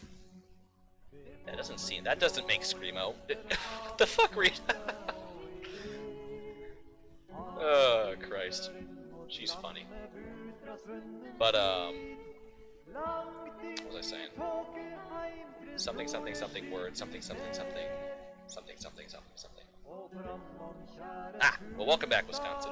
Oh, yes, so yes, this guy, he's just bitching about this junk. And like I said, I hate going out in my front yard and walking a ditch, or, you know, walking the part of my lawn that borders the road, and finding those little Fireball, those like little itty bitty like things of Fireball whiskey that you can buy at the gas station. Like, you know, it's like a little shot. I hate that.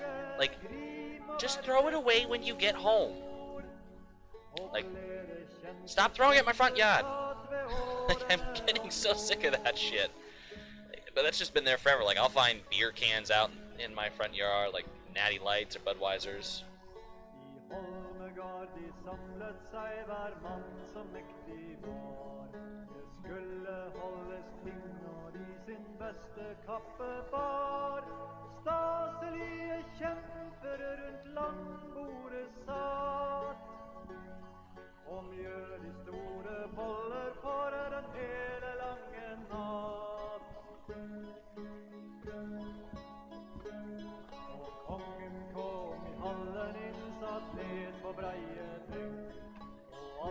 som var samlet der de bauan på en skjenk.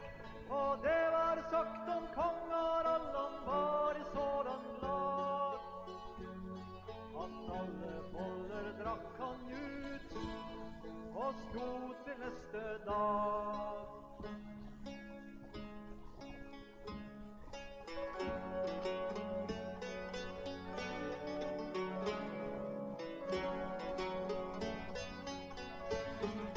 Sorry, I was a tornado question. My friend Rita goes, do they name tornadoes? I'm like, not really, just hurricanes. Tornadoes usually refer to the towns that were like El Reno, Tuscaloosa, more.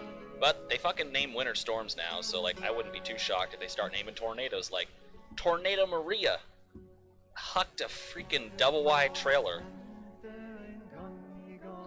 Maria was hucking them.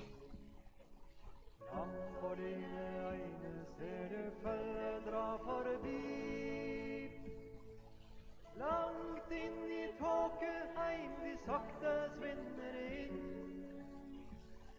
Tilbake ligger Holmen grå, der havet bryter inn.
Anyways, but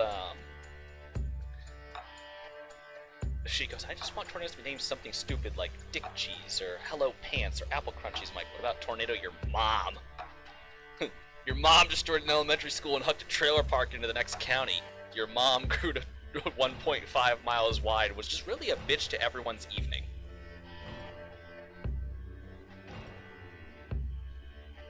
That'd be kind of funny, Tornado your mom. Although, you know, if it was put up the internet like, hey, what should we name this storm? It would be, you know, Stormy McStormface. Or, you know, like, what should we name this tornado? Tornado McTornadoface. Always gotta love the internet.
You want to pick up your brother and go bowling tomorrow? I'm like, well, I'm hopefully working.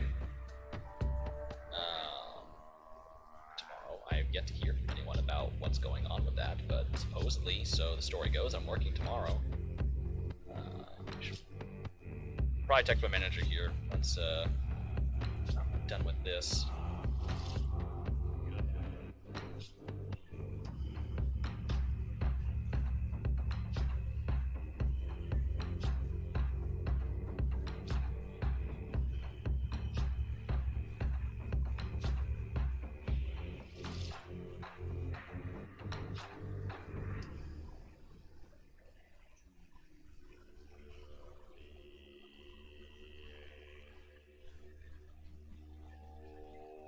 Um, your mom sent everyone in the party to the basement. Oof, I'm hungry. It's not kosher. I probably should have eaten today. That probably would have been helpful. I'll redo the little asphalt textures that I did on those corners where I didn't want to connect the road up. But anyways, like I said, you know, so I hate going out front and seeing trash in my yard. I hate it. I really do. But I'm not too bothered. It might just be because I'm from here, but I'm not too bothered when I do go somewhere in my state and I see, you know, this old rundown house or maybe like a farm, and they just got scrap. Just got, not really, you know, I wouldn't want to call it junk, but, you know, kind of junk to them, or to me. You know, old cars or whatever, just kind of hanging around, but to me it's just rustic. It's just, we're in the country, it's there, you know, there's a story behind how that got there, and, you know, it'd be kind of interesting to hear some of the stories sometimes, because, you know, just why did this person put that there? You know, also some of those old run-out cars that are all junk to hell are, you know, in some cases they could be, you know, big barn finds, big restoration projects. You know, one day someone's gonna see that and maybe make an offer. But it also depends if that guy is willing to part with it too. But I'm not too moved when I see that, or like, you know, this guy, his whole front yard, it's all turned to dirt and stuff like that. He's got stacks of wheels, and he's got junk cars, he's got, you know, washer machines out there. I mean, I'm not too moved when I see it. I'm just not. But it's a big thing that kind of pisses people off, and especially here, because Mainers are, you know, we're very proud of where we come from. You know, this is our home. You know, this is how it is. We don't really like it when people come up in here and try to change our home, you know, or try to make it kind of where they just came from. It really pisses us off. Yeah, that's kind of a big no-no.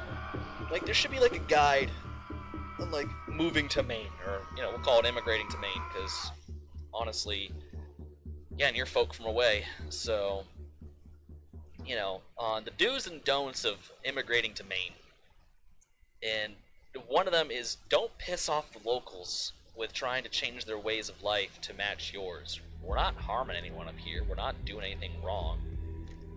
You know, like, I hate the guys that race up and down my hill all night long because they're being stupid, reckless, and dangerous, but it is what it is, and they do what they do. You know, if they get busted by the police, they get busted by the police. So, I hate it, I'll bitch about it, but the only thing we're doing is just being stupid and irresponsible.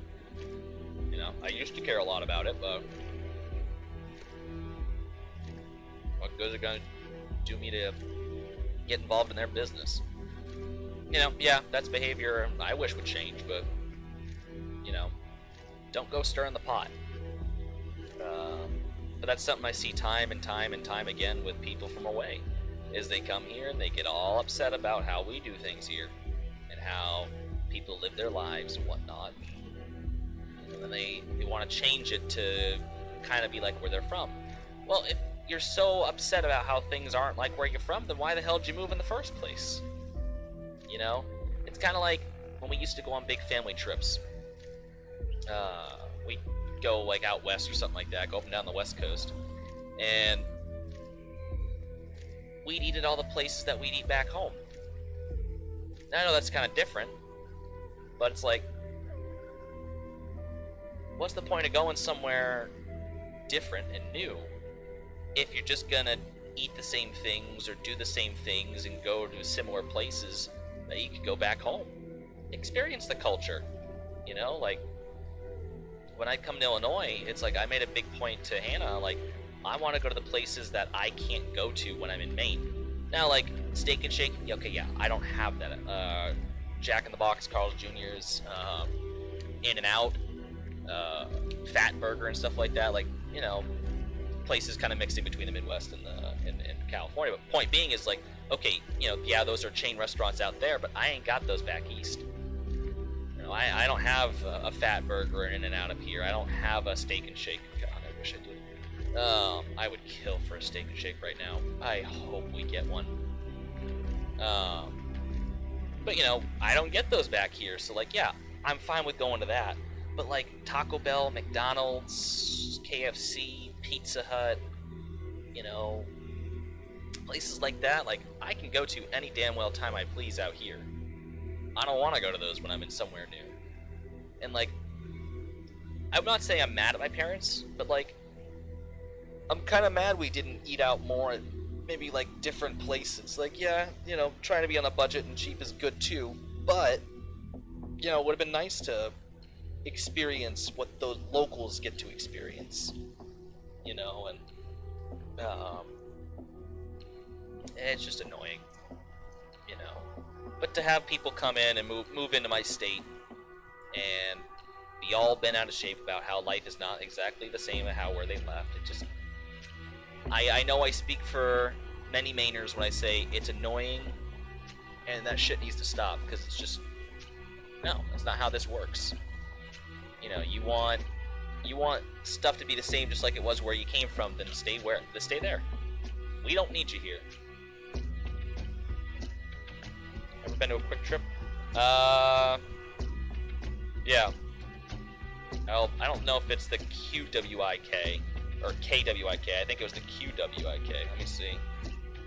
Quick trip. Or it's QUIC. Okay, like, no, QUIK. I've been to that quick trip. QT.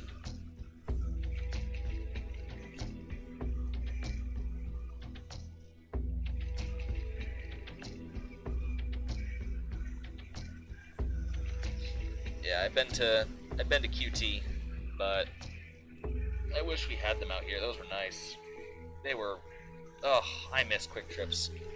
The gas was usually always the cheapest. They had just all sorts of food. I mean, place is open all night long too. I could go in there any time of day. We got Kaldvann Farms up here. Yeah, I never had a quick trip, the QWIK. You know, we got, I don't know, I'm more partial to my QT, just because that's what we had in St. Louis. I think there might have been a quick trip, not a quick trip. I tell everyone you gotta come up here and experience the Kaldvann Farms. Or you need to go in Irving and stuff like that, or whatever they're called now. It's still Irving's the gas station, but I forget what the convenience store chain's called. But we got Kaldvann Farms up here. You gotta go to Kaldvann Farms.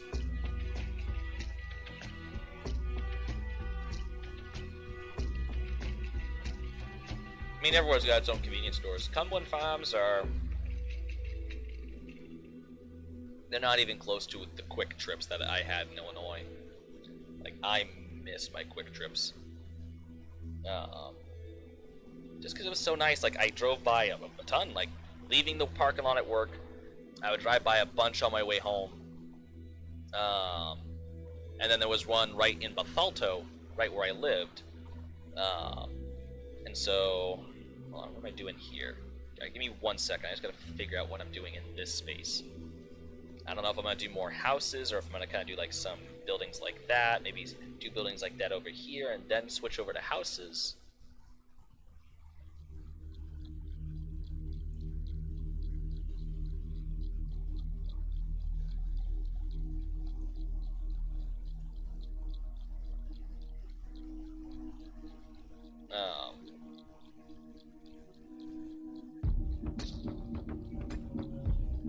Oh, you mean this bridge right here?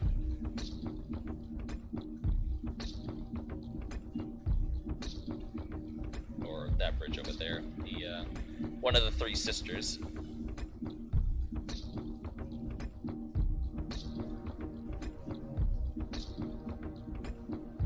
Oh, bless you, Toby.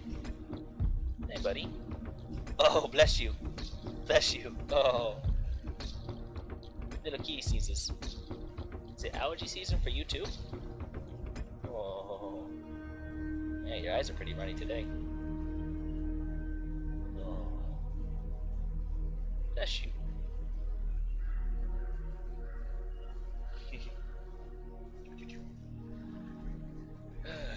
But Anyways, now my cat's done being absolutely freaking adorable. I think I will do apartment buildings over here, and then I'll... Yo, you're just being so cute, please stop. Oh god, you're breaking my heart. I'll switch back over to houses around the corner. I just need to find the appropriate style of housing. Yes. I probably put... Let me try it one more time. I probably should put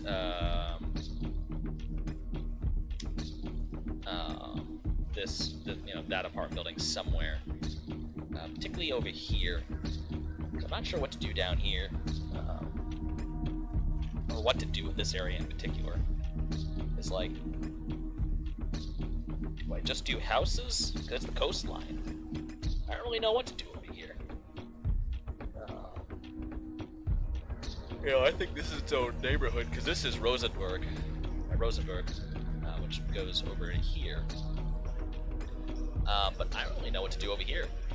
Like, I don't really know what to do over there. Does anywhere over there have a name in particular? It's Rosenberg and Centrum. And I don't really think that area has a name. I'll have to come up with a name for this area. Anyways, back over here. Not to get too sidetracked with what I'm doing. Where's that? I feel like that's used.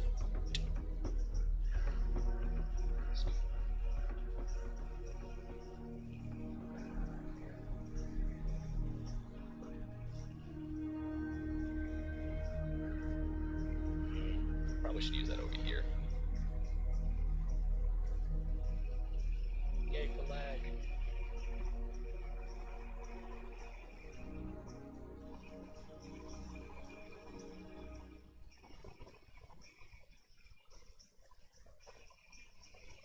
Or maybe do it here on the corner and then take these buildings. Yes. So that's how that's gonna work.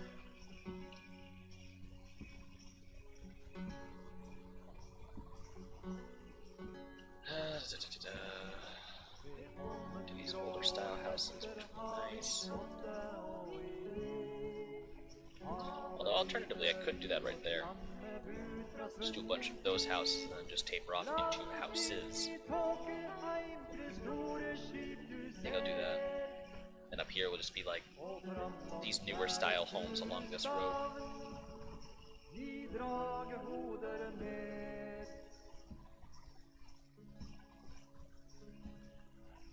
Og det franske skipet står i Sandheim nødreist her.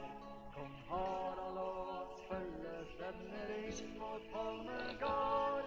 I følge av Toke, Grim og Berget Man voice, deep, yes. My voice has been cracking so much lately, I don't understand why. Driving me nuts. Although what isn't driving me nuts, honestly. What is this? Is it a cab pack or cab board? A smat pack?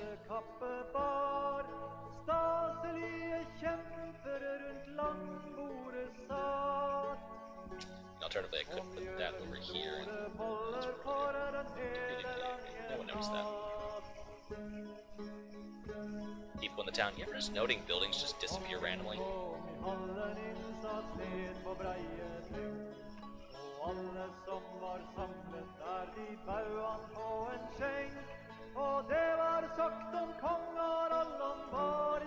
These buildings close together.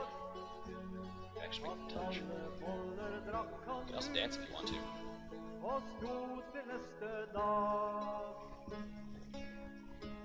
Leave your friends behind. So your friends don't dance, if they don't dance, well, they're a good friend of mine. I like that. That will give me enough space for a niece. There. That's nice. I think I will... Oh, no. Shuck that a little closer. closer. There. Well, that's pleasing. And I'll put like a fence right here in between the two buildings. Schlecker. It's like a grocery store. That's good. Got a neighborhood grocery store, which I think that's also a store of some kind. I love this little area too. All the houses kind of tucked up around each other. I need to put in some trees here, so.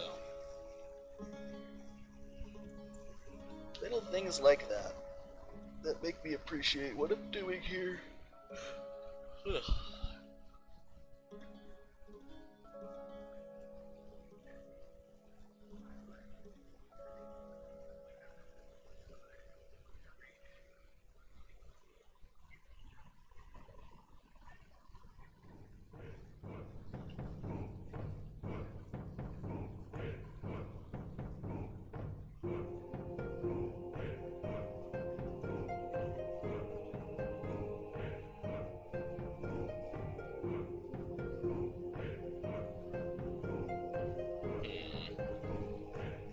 Let's see.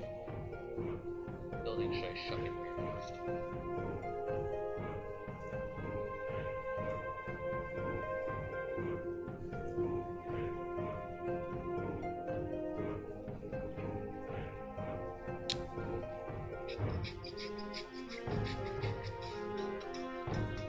Bless you, Toby.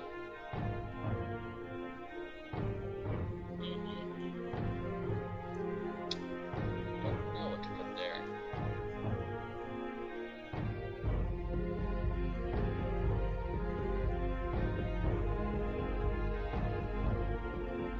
I mean, I know it's the exact same one that's over here, but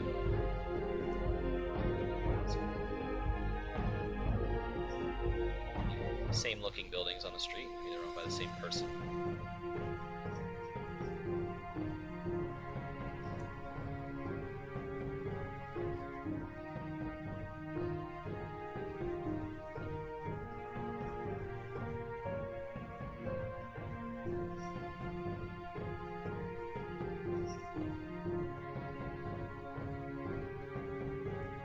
It actually has some foundation to it. And I'll probably just put some trees here or whatever and have this building here serve as a local library.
There's that.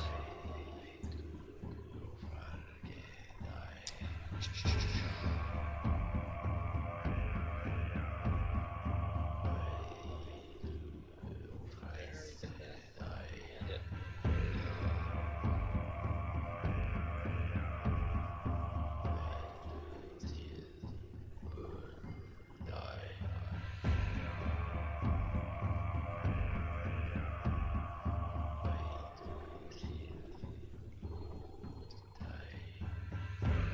Not gonna get row of houses. I don't want to.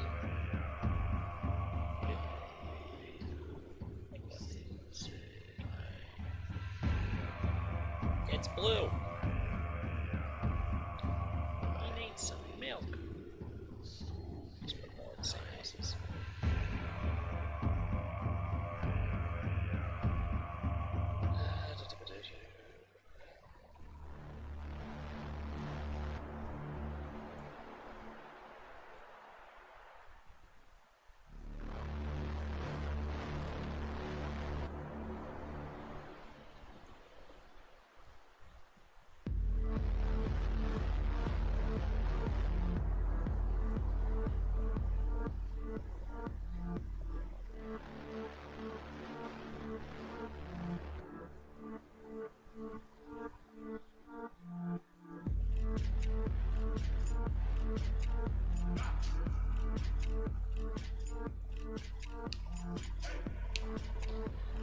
question is, what do I do here? Probably gonna do a schnother house. A schnother?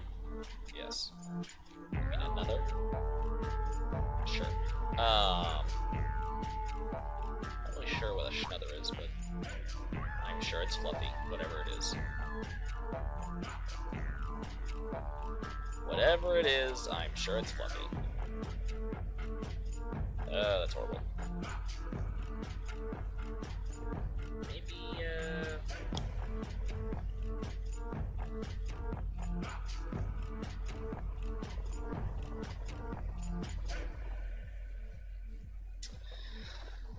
what are we going to do here?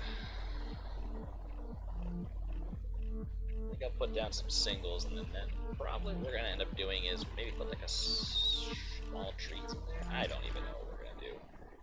I'm just guessing at this point.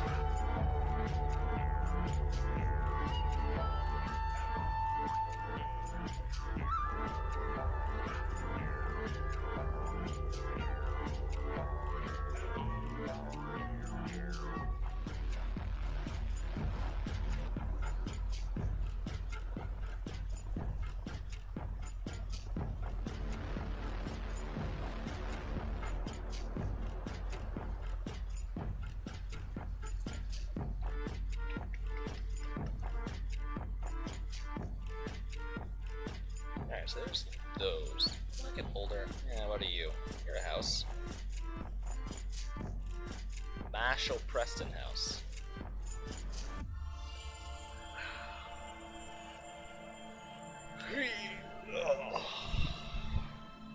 God, I'm sore today. Yeah, you know what? You're coming with me. Yeah. Ah, there's two of you. Oh, that's what I hit that button.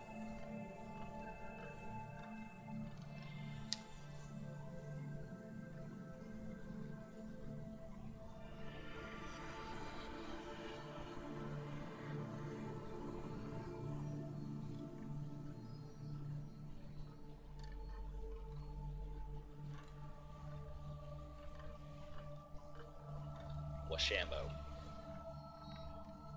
It's not the worst looking thing I've ever seen in the world.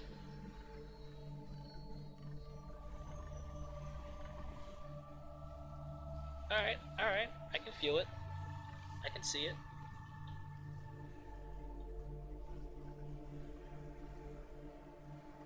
It's kind of an older building that just, you know, the world kind of built up around it. Oh, old houses. Oh, yeah. Hold on. I had to see something real quick. Marshall Preston. Hold on. Volcano chat has gone off. Also, volcano is still going off.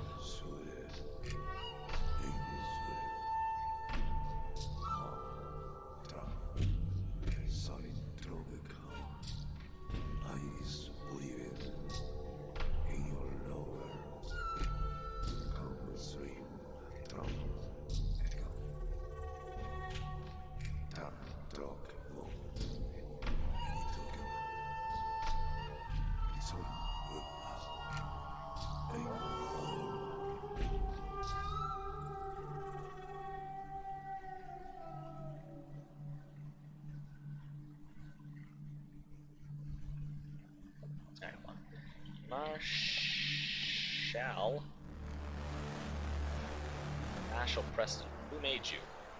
Tell me your secrets.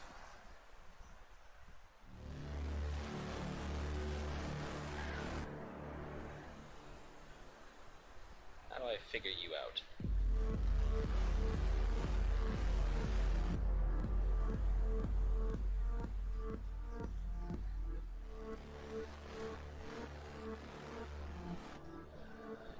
Con 1786.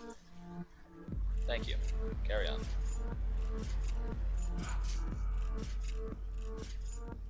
Alright, so Con 1786. So that's our author.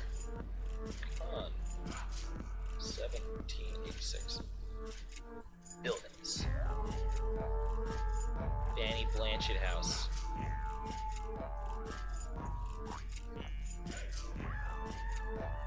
The vibes are real.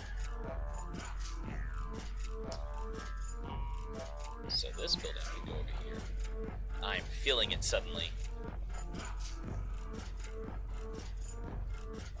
one wise man once said, "Can you feel?" or asked, "Can you feel it, Mr. Krabs?" To which someone should have replied, "Yes," but no one ever did.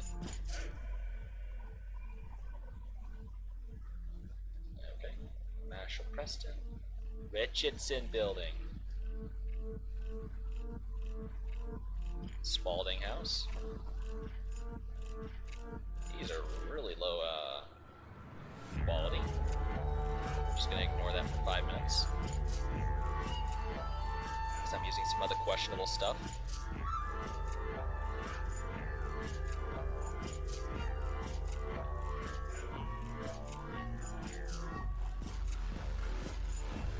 Oh, Toby, what's up with these sneezes?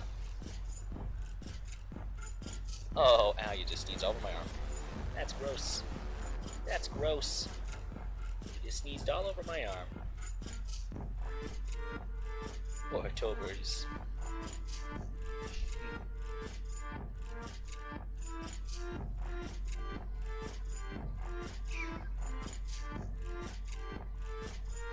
You got a kitty cold or something?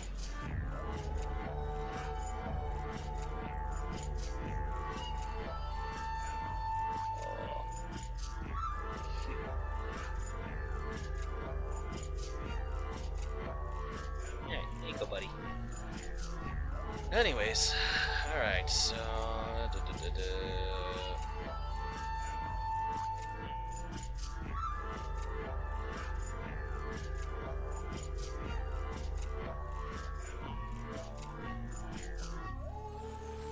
Might get rid of them row houses then and put them over her. I broke them.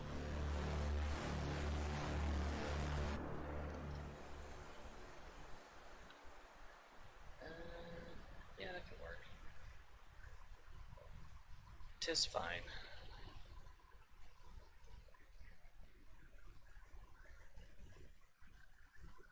Alright, let's see here. Who exists in this general location, please? Thank you.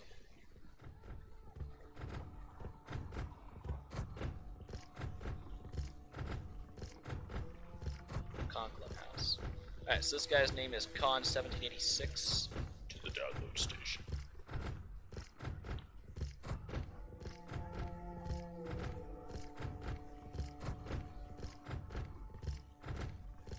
Con1786.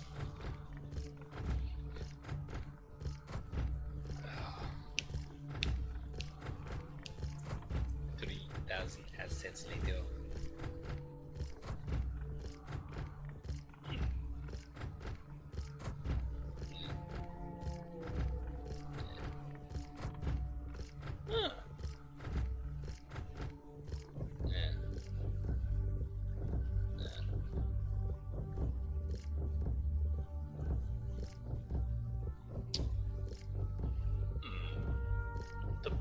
Building.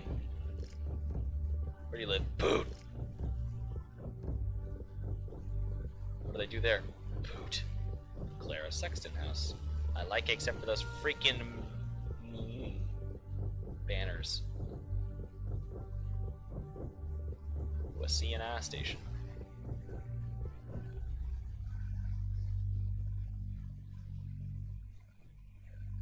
Depot by Con.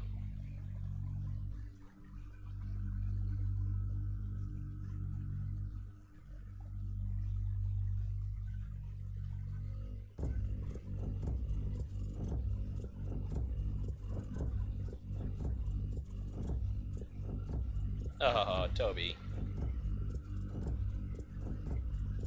Aww. Poor little guy. Kirby House. Maggie's Bar.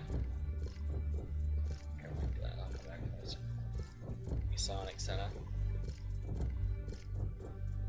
North Bellrica. I know where he likes the Northeast. Yo Henry House. Old State House. I don't like that. Old City Hall, lol. I might need that.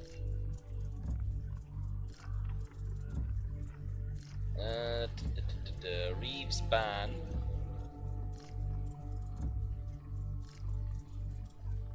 Oh.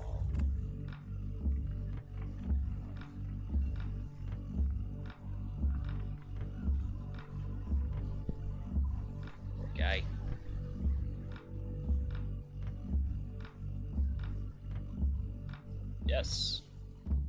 Thaddeus Brown House. Will Rogers' birthplace. Sure. Sure. I like old buildings.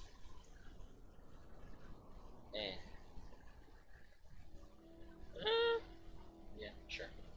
Okay. My annual shopping of the that is now done.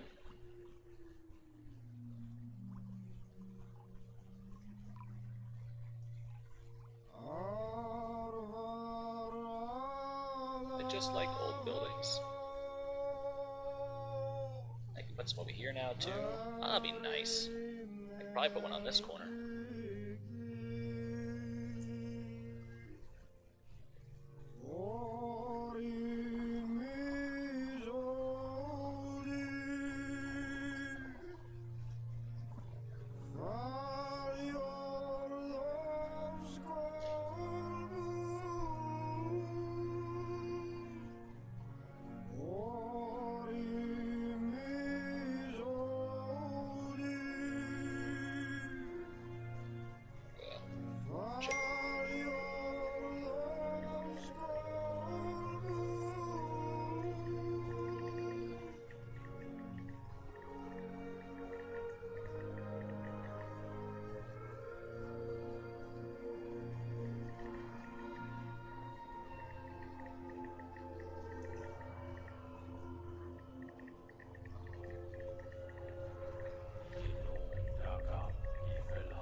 Sorry. Planning a supper at my aunt's house tonight.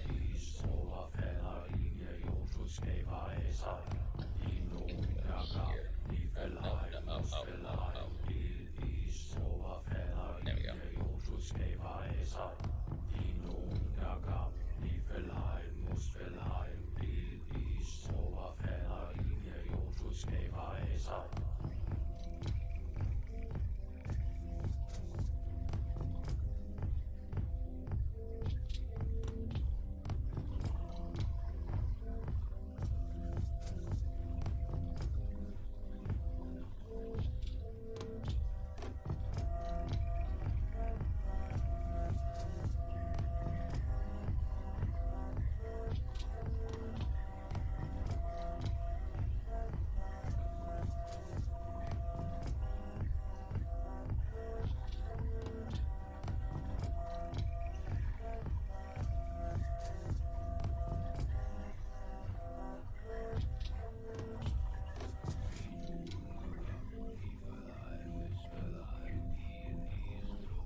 What was I doing? Waiting for this to download so I can see what the hell it is.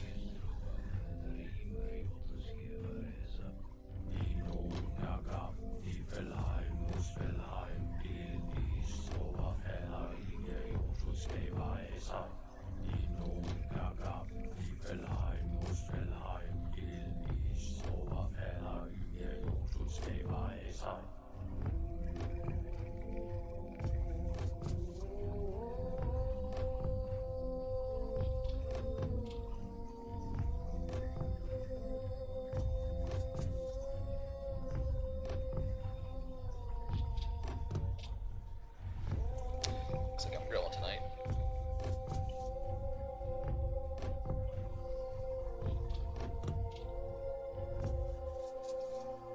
Is it done downloading yet? Finish up, please. But yeah, I'm thinking just old houses here, a little bit up this way, maybe like one right there. Just kind of be like the historic area of Øya. I think that's how you say that. I could be incorrect. Well, there's only one way to find out.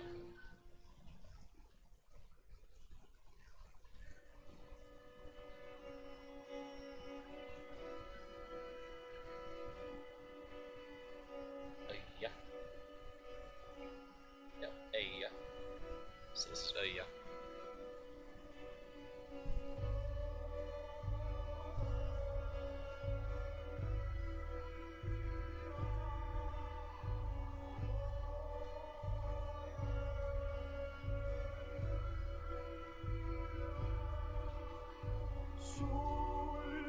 Ah.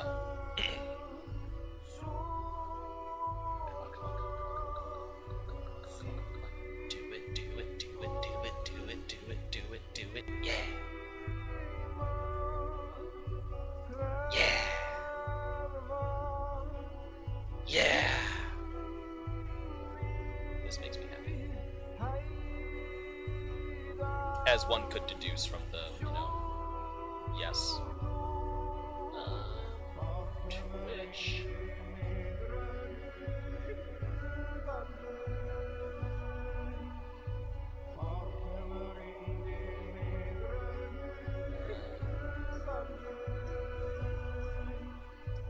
I think I'll stick that over here, actually.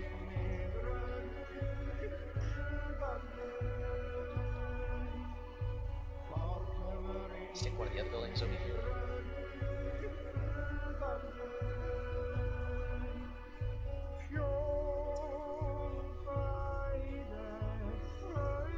Yeah, probably stick this one over there and then this one over here.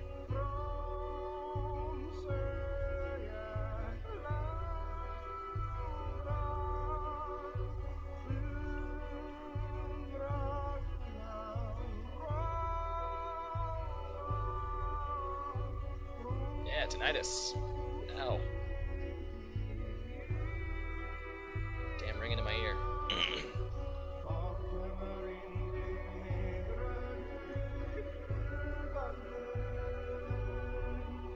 Will Raj's birthplace. I can probably do 1, 2. I could probably stick a small third. I can stick a few over here and then one on the corner. But I like this. The older style houses.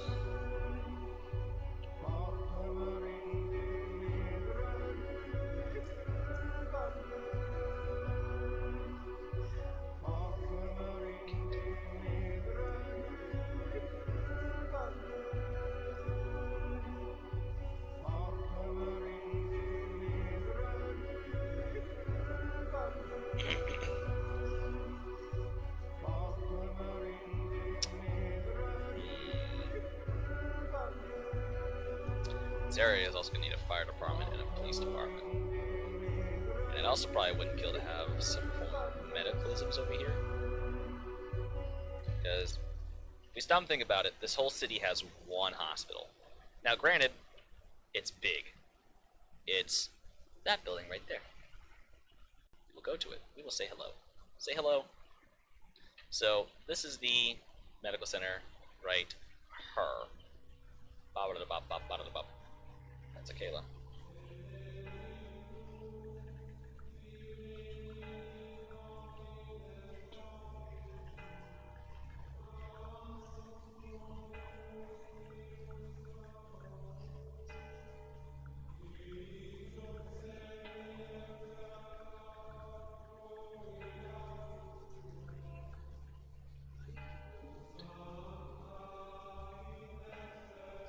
It's been like, it's been kind of quiet on my chat today.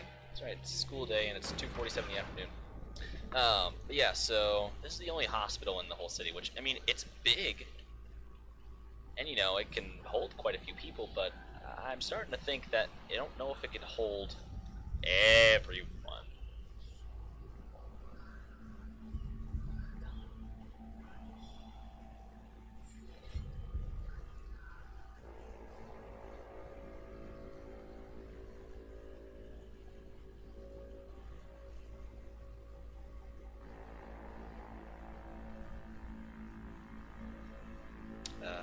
Kayla, I'm live streaming.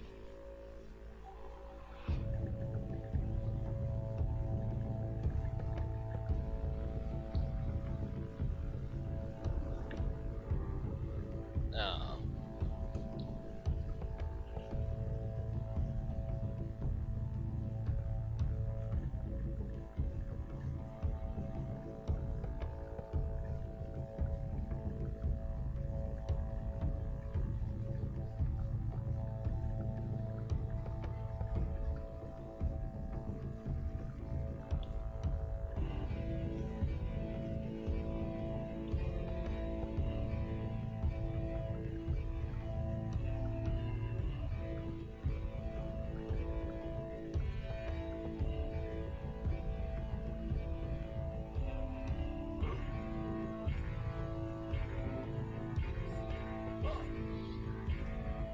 see.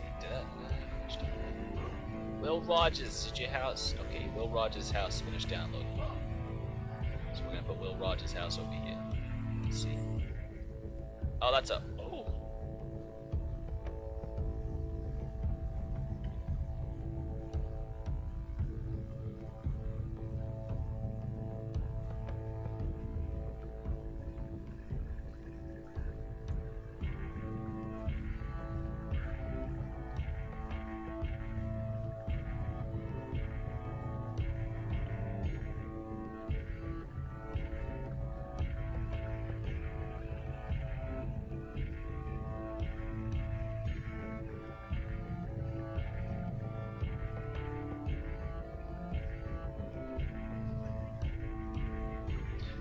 That's a nice, I like that. That's very nice, very nice.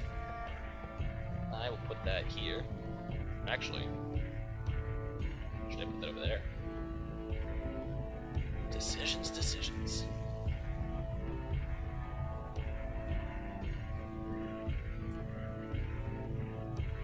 What are we getting now? We got Willa Catha House. Oh, that's pink. She was that one bitch in the neighborhood like, fuck y'all, I'm having a pink house. And did.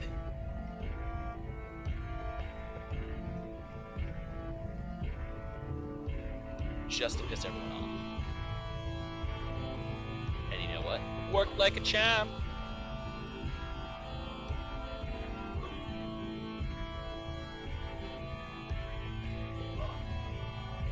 She pissed everyone off in the neighborhood, and they wanted to do unspeakable things to her.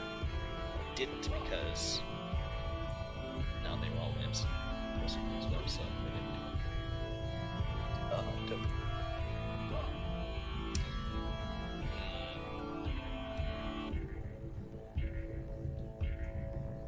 So probably one more house here, and then I'll stick some houses over here and one right there. If I do 1, 2. Something that can sit right there. Yellow House, Andover Road.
No, I could be doing other stuff while it's downloading, G. You know, you're right, but who cares?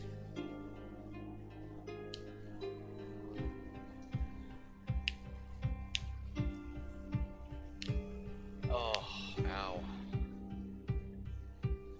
Oh, that feels good.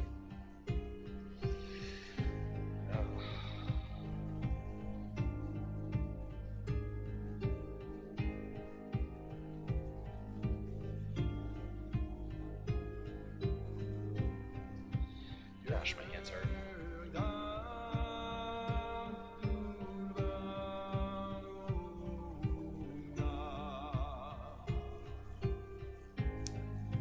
You don't want this road, or you want this road? Yeah, you're right. I do want this road. I'm going to sleep.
Stop carrying for a second.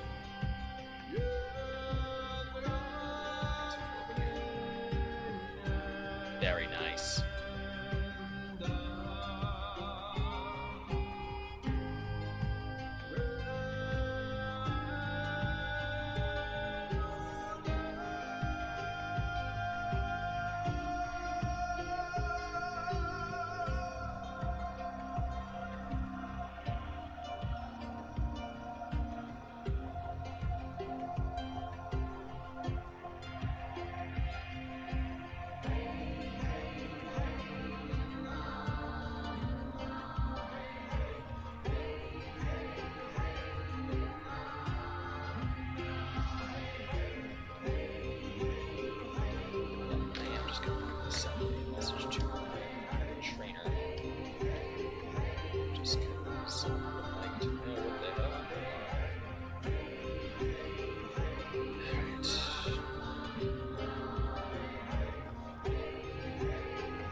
Anyways.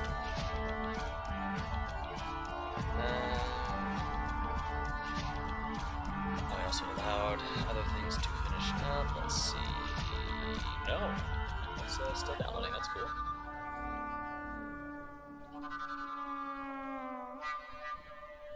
Yeah, sorry about that. Like I said,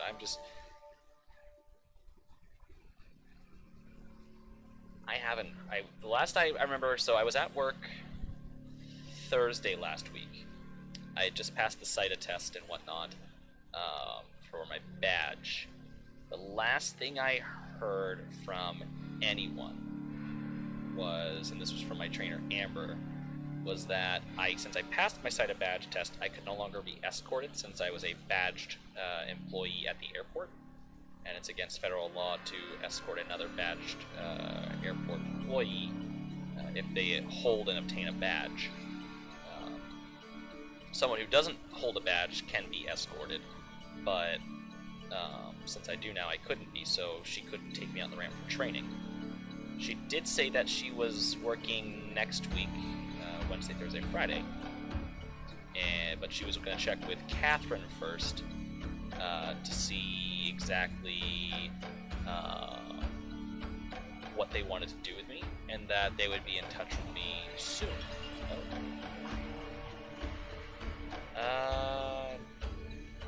Give me just a second. I'm going to answer this real quick.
And that was not worth my time.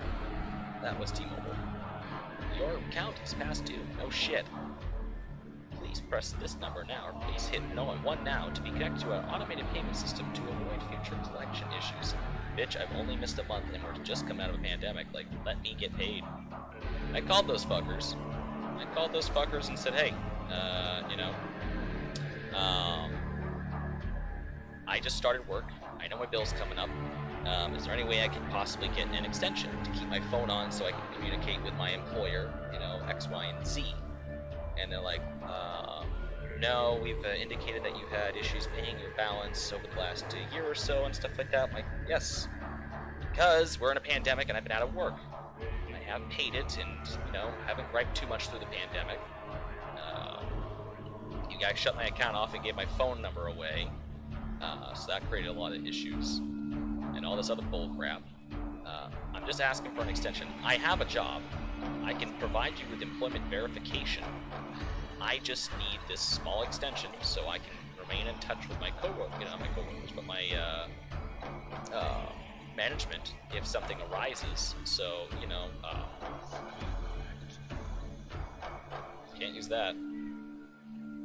So if something arises, I can get a hold of someone fairly quickly. Right now, they ask that we don't really text them. We have their numbers and we can text them, but for something important, we try to call. I can't place calls. I place calls, it goes straight to T-Mobile to make the payment. That's just kind of how that works. So, or either that or I gotta email them, and emailing is the new snail mail. It takes a little while. So,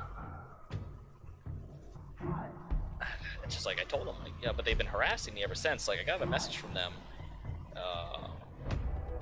They sent me one April 16th, 17th, 19th, and then last Friday. Jaden, it's true. You know, you can still keep your T-Mobile service. Pay now and set up autopay. Jaden, you can keep your... So the next day, Jaden, you can keep your T-Mobile service if you act now. Pay $168 for inapplicable fees at blah, blah, blah, blah. Jaden, feeling left out? Restore your T-Mobile service now by paying $168. That was Monday. Then Friday, Jaden, feeling sad emoji. About your T-Mobile service disruption, don't lose it all. Don't lose it all. Pay $168 in applicable fees now. You've got this. It's like, I'm going to hurt you. Please stop messaging me. Like, there's nothing I can do right now. T-Mobile's, like, just cell companies in general, but T-Mobile's just been an absolute fucking ass for this whole pandemic. No, I haven't asked for much. No, I don't try to ask for much, but it's like I've asked them just to have a little understanding through all this, but when I went in to get my phone turned back on, the general manager at the store that I went to, I was very patient with him and understanding that he's not the source of my problems. He's just a store manager. You know, he's like, I can't remember what we were talking about, but I had mentioned to him that, yeah, it's I haven't had a phone for a while. He's like, well, did you try calling T-Mobile and trying to get your service extended? I'm like, yeah, I called, and you know what they told me? We're not an essential service. And the guy just looked at me. He's like, they told you that your cell phone is not an essential service? I said, yes, that's what I was told by T-Mobile themselves, is that that the cell phone is considered a non-essential service, and therefore that just because there was a pandemic, I did not qualify for any forgiveness or extensions. Which baffled me, because I'm like, alright, well, you know, what am I supposed to do if, you know, there's an emergency, I need to get a hold of someone? It's not quite an emergency that's, you know, 911 worthy, but it is still an emergency. I do need to get a hold of someone, like family. I can't call them. Now let's say a big storm came and knocked out my internet, and we're in the middle of a pandemic. This is like right at the height of it too. Right in the middle of the summertime. I can't go somewhere and use internet because everywhere's closed that has internet, like McDonald's or whatever. I can't go there and use the internet. I just can't. It's not how this works. You know, I can't go over to someone's house right now because, guess what? Pandemic. So I'm kind of shit out of luck. If something came up and I needed my phone, the only number, and it did happen once, the only number I could call is 911. I was driving one evening on my way home. We had a hurricane or a tropical storm passing overhead, and there was just down branches everywhere. And a good song came on the radio, and me being me, I extended my drive past the house. You know, so I drove past the house and got up the road. And there was a branch that was laying in the middle of the road, and I couldn't quite tell how big it was exactly. It looked big enough to where I probably wasn't going to want to drive over that. So I decided to go around. Well, unfortunately, I went into the soft dirt in the ditch, and you know, my car started to slide in. I hit the brakes, went to back up, and my back tire started spinning on the soft mud, and I got stuck. Middle of a blind corner at night on the end of my road. And like I said, I live in a more rural area. So I got stuck, and I waited, and someone came along and said they would come back and pull me out. They never came back. You know, so I was shit out of luck. I could not call anyone. I could not call one person to come and help me. I could not call a family member. I could not call a tow truck. I could not call anyone. So it was too dark to walk back. It was too far to walk back. It was too stormy to walk all the way back to my house, which would have taken a long time. I was worried about my car being on that blind corner, and I felt more of a need to warn motorists approaching me from the corner to, you know, slow down for my car. I don't have any flares on me and stuff like that, but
10-6 tomorrow.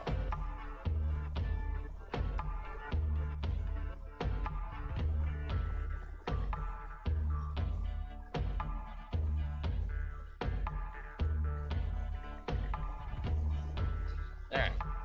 I know when I'm working now, thank God. So much better. Just need to get there. Alright, so now I gotta go to bed early. Crap, that's the flip side. I gotta go to bed early. What was I talking about? Because I was bitching about something. I think it was my phone. Oh yeah, so eventually, you know, I didn't want to call the police, you know, because I originally was driving, I originally had gone out for a drive because I was feeling really down, and I just was not having a good night, and I wanted to get out, clear my head, and just kind of, you know, not be stuck in my house. So, you know, I went out for a drive and stuff like that. Well, unfortunately, didn't really help my situation much. But, yeah, so I mean,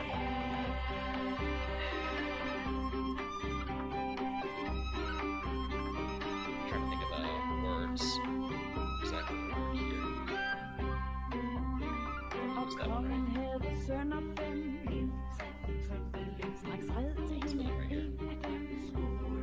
So the last one is downloading. I can stick that right here or something.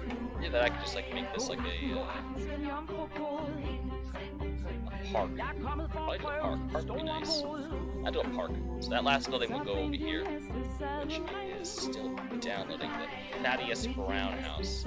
Either that, or I could move that building here, move that over, put some more space, and then put Thaddeus Brown on the corner, or next to the school, and then make a small park right there. But yeah, so I mean, I was out and like I was a little questionable on my insurance. You know, my car insurance. Ooh, Crown Vic. Another Crown Vic drove by. Oh, come back! I must see you. Oh, this made me so happy. A white Crown Vic just drove by, and he slowed down. I'll come. I hope he comes back. Oh, he won't come back, but I hope he does come back.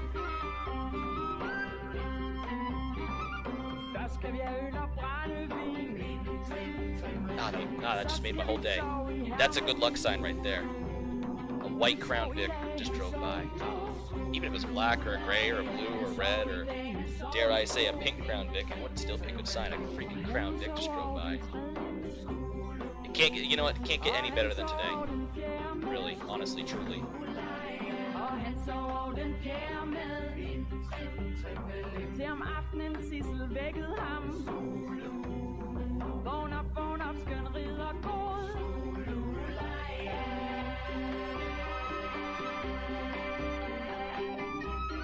It's always good to see them out there.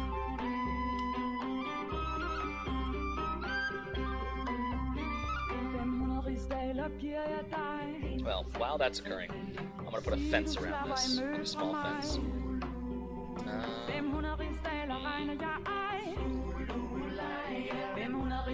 But, you know, so I was a little questionable on my insurance. Like, I'd already called them and stuff, and, like, been out of work for a while. I shouldn't have been out, but, you know, just... I wasn't sure what to do. But either way, like, I'm like, you know what, fuck it. I gotta call the police. Like, I need help now, and I can't, you know, I'm just gonna have to own up to my mistake. Like, I fucked up, you know, I'm great. It is what it is now. Like, you know, I'll deal with it whenever, you know, whatever happens. So I called 911. I told them, like, you know, I just explained, like, hey, my phone's off, blah blah blah. Like, you know, I can't call anyone. That's my only call. I'm stuck. Like, I'm off the road. Not hurt, no injuries. Car's fine. I just can't get out. They pulled me through to my local police department, and I explained to them right away. Like, I'm like, hey, you know, just excuse me. told him, like, I just told him exactly what was going on, owned up to everything, and they came out, and he didn't say much about my insurance at all. Tow truck guy came, and I didn't have the money on me because I was only working a couple hours a day at a lawn care place and just getting paid for those hours. Wasn't a whole lot of money, just enough to put food on the table. You know, it was something. It was, you know, it was doing exactly what it was intended to do, putting food on the table. That's about all it could do, was, you know, put a little gas in my tank and put a little food on the table. Nothing more, nothing less.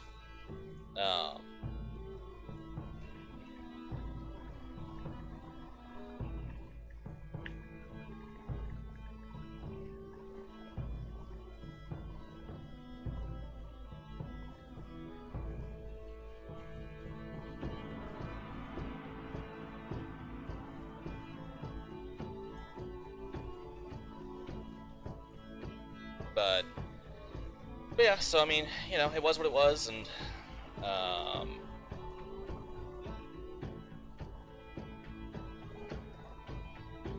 you know, so everything was, you know, whatever it was. But you know, so the tow truck guy came out, and I didn't have enough money, and you know, he was like, yeah, it's gonna be $115. I'm like, I don't have that. He's like, well, I can take it in ATM. I'm like, no, I don't have that. Like, I have $65 in my pocket right now. That's it. I told him, like, it's been a pandemic, it's been a hard year. He's like, well, then I'm gonna have to keep your car overnight. I'm like, all right, you know, it is what it is. Like, you know, you got a job to do and stuff like that. I'm not too upset. You know, like, I fucked up tonight. I should have just parked my happy ass at my house. You know, just, I shouldn't have been irresponsible this way, but here I am. You know, so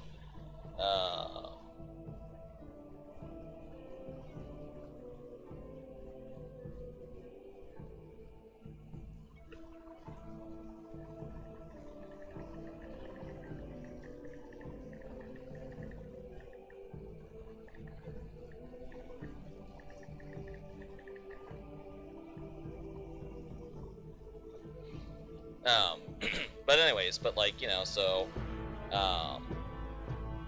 he actually, you know, like I said, so he's gonna keep my car, and you know, I was like, it is what it is. Like the the police officer said he'd give me a ride back to my house, and last second the tow truck guy said, you know what, take your car home tonight,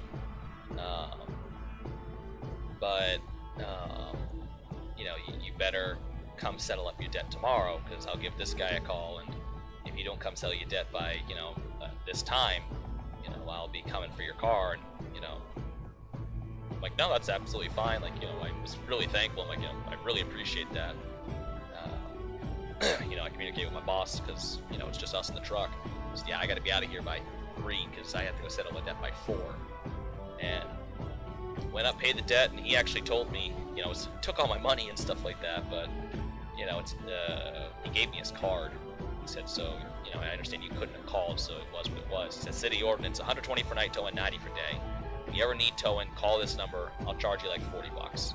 I'm like, oh, perfect. So now I have a tow truck company that I can go to if I ever need help. But you know, he said the only reason why he let me take my car home that night was because I was courteous to him on the side of the road. I wasn't mad. I wasn't angry. I wasn't throwing things at him. I wasn't getting violent. I wasn't trying to get physical with him. Like, you know, I understood he had a job to do, and you know, I wasn't pissed off. And then, you know, it was just one of those things. I'm like, people actually get mad at you for, you know, having to tow their car and stuff like that. Like, even to, you know, because they need to be towed. He's like, oh yeah, all the time. I'm like, well, that's just dumb. Like, that's just absolutely dumb. Like, you know, I absolutely believe that people get mad about that kind of shit, but I'm just like, that's just retarded. You know, I hate to use that word all the time today, but like, it's just stupid. Like, to think people actually do get mad at this guy and stuff like that, but because I was nice to him and up front and, like, you know, like, hey, yeah, I made a mistake. I shouldn't have been out tonight, but here I am. You know, it's not much I can do at this point now. I'm in a ditch. You know, I was understanding that, you know, he's providing a service, and, you know, and that's just how this stuff works. So because I was nice, I, you know, was able to take my car home, and I got off a little easier than it could have been, because, you know, he could have been a real prick back to me and charged me storage fees and all these other fees. And that's kind of what happens with people, is that, you know, when you're a prick to these tow truck guys, they start tacking on additional fees.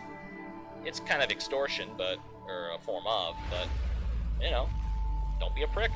They're just out there doing their job.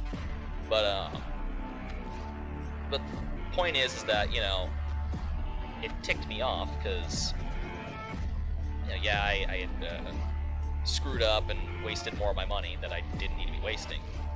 But it's like, if I at least been able to get some form of forgiveness plan, which, you know, or way of being able to pay T-Mobile back later, just like, all right, you know, we'll settle this up later, but right now I need a phone because I have no other way of keeping in contact with people.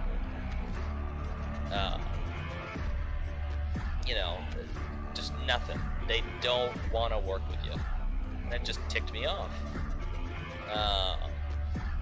And that's just how it was. I'm like, that's just wrong. And like, even like I said, the manager at that T-Mobile store here in my town thought it was just wrong. But that's just how it worked. You know, oh well, you know, you owe us this, so you know you gotta pay up. Well, it's a pandemic.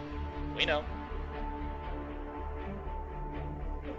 Okay, like, what do you want me to, like, I can't just magically shit money out of my ass. I wish I could. It'd be absolutely phenomenal if I could. It might hurt a little bit, if I do say so myself. That is entirely just my thinking behind that. It might just, you know, paper cut. Might not be so pleasant. But again, just me. Yeah, no, nothing. Not a damn thing. Nothing they could do for me. I'm like, hey, you guys all this money every month for a phone?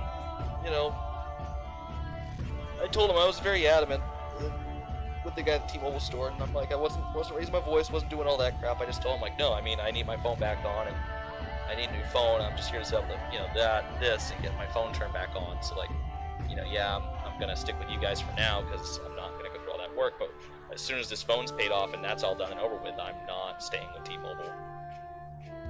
Like, I'm not staying with T-Mobile at all. Like, I'll be very keen to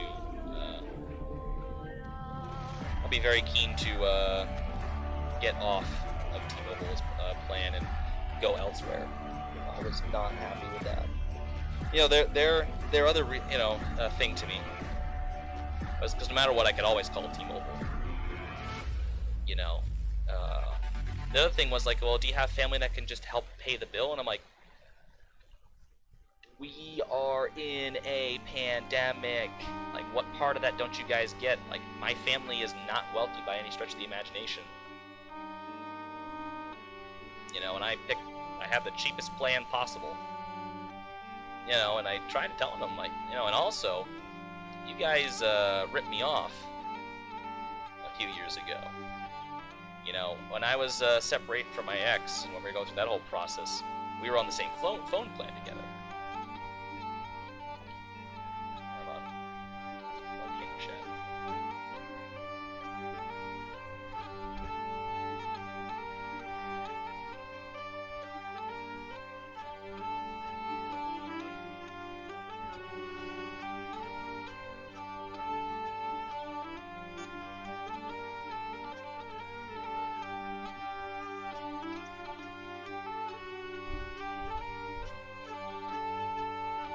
I'm like, so we were separating our phone plans. Now, we were on the same plan. We had 2 lines open. And I just, you know, I wanted her, she wanted to get off my plan, and I wanted her off my plan. Because, you know, just one less way we would have to stay in contact. Because either way, you know, she'd have to, like, get in touch with me to pay the bill, or if, like, I could get back at her. I wasn't gonna, but, you know, the point being is I wanted her off my plan. So, so they pulled her off my plan, and she got her own plan, and whatever. I still remember that day so fucking well. That was miserable. Like, that was a day. Like, that's another story, really. I might tell that here in a second, just because things to talk about. But, so I said, yeah, I just want to have my own plan, just be on my own, you know, one line, whatever. Now, this is where I fucked up, because I should have checked back into it.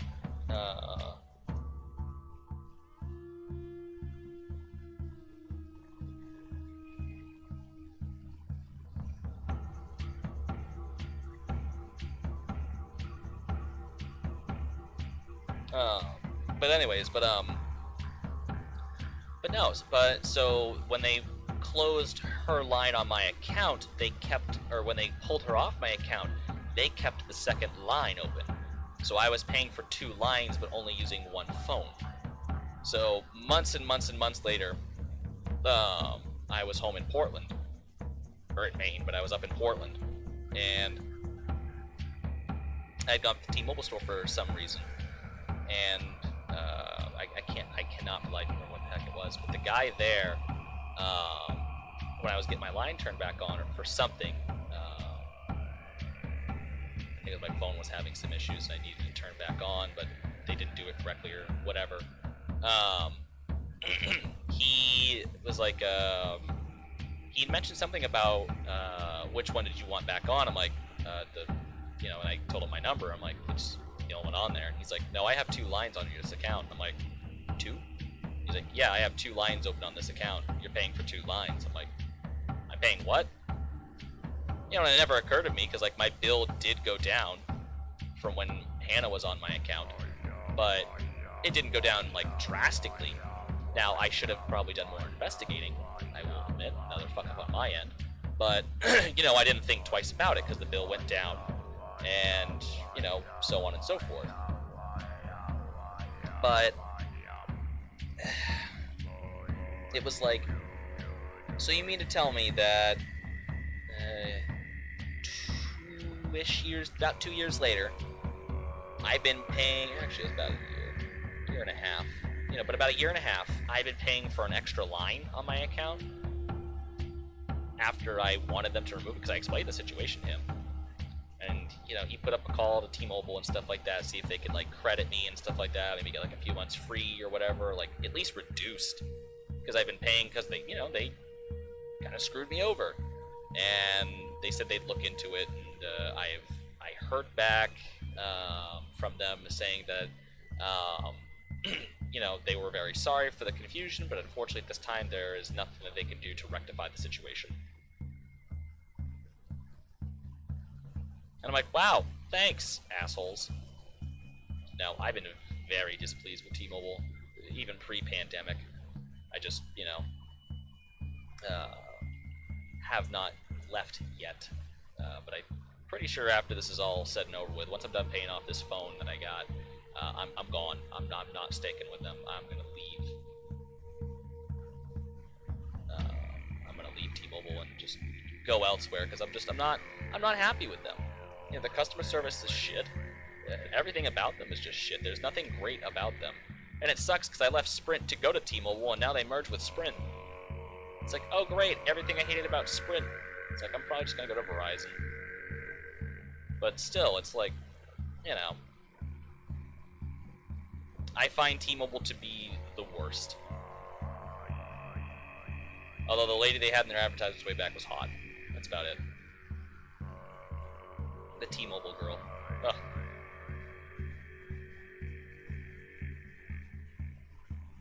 Also, I need to get some water. My throat is absolutely shot. I will be right back.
Okay, sorry about that. Now my throat dried up and it's starting to hurt to talk.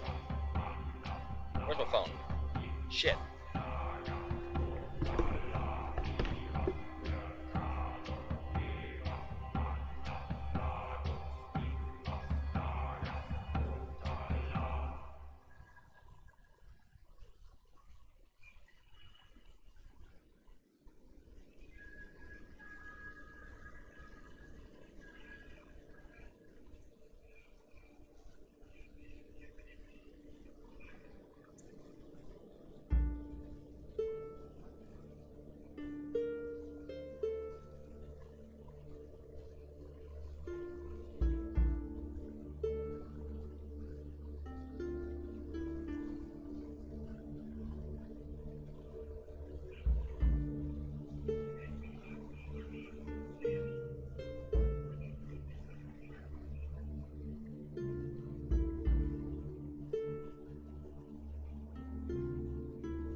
Anyways, sorry, I have someone making a dem for,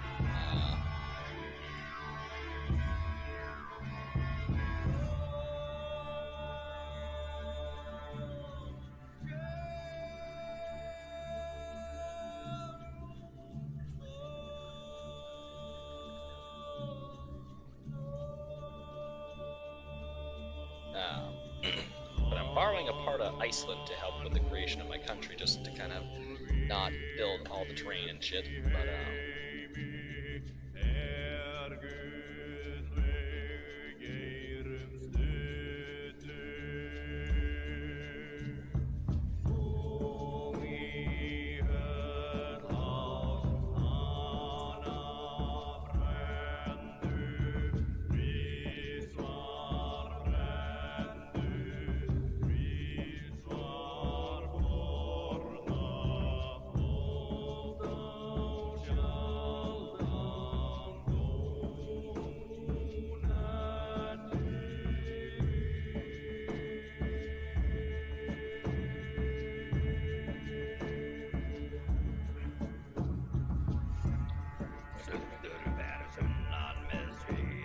anyways, so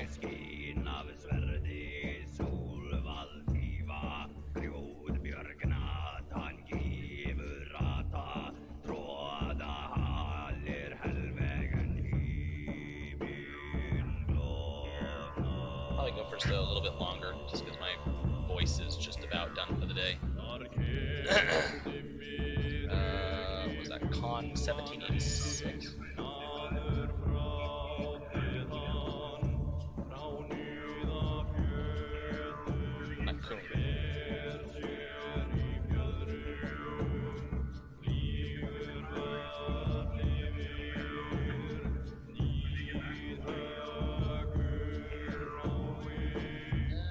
mean, I like it, but not over here. There was one more. Or was that it? I think that was possibly it. Let's see anything else.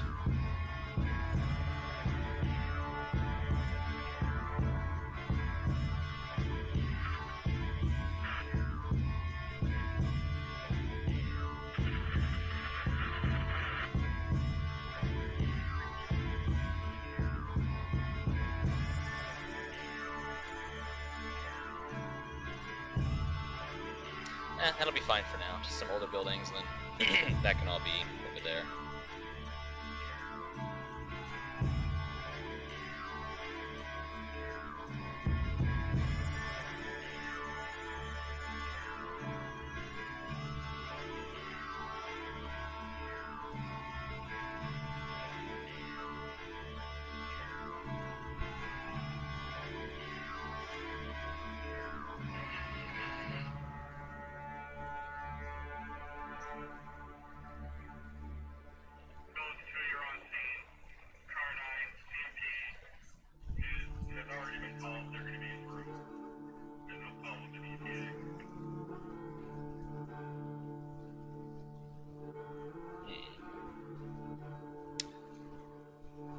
Alright, well that's that. Now the question is, bigger question, should this be an intersection with a traffic light or an intersection with a stop sign? Shut up.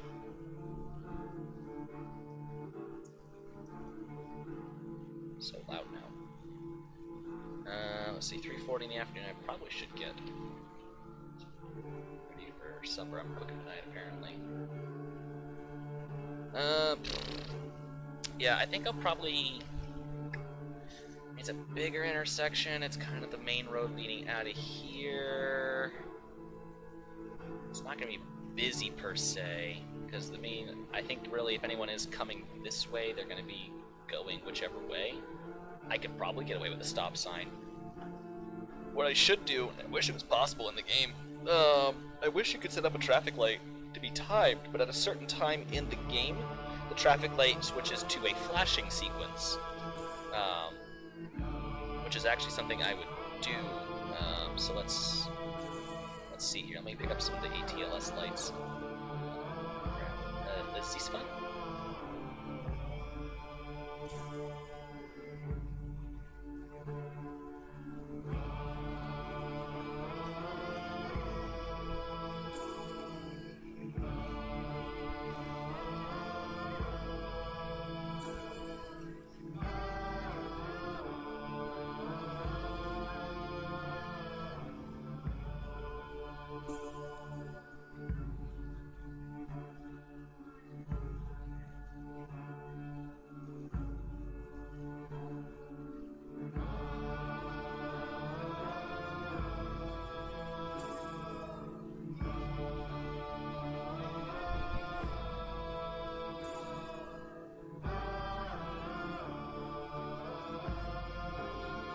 So what I will do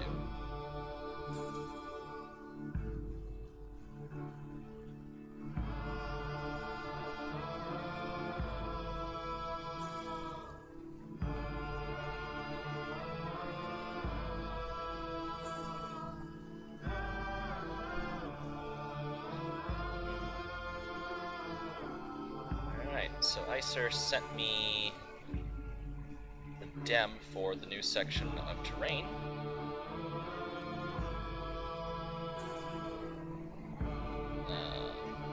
So I'll be able to just use that now.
there's that.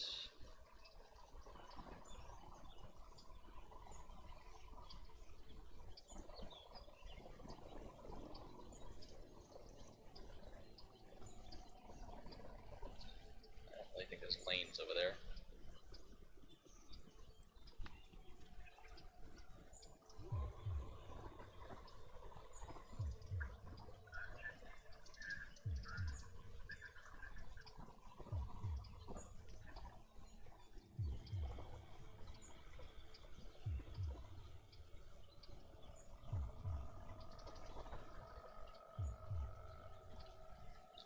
Alright, so there's that.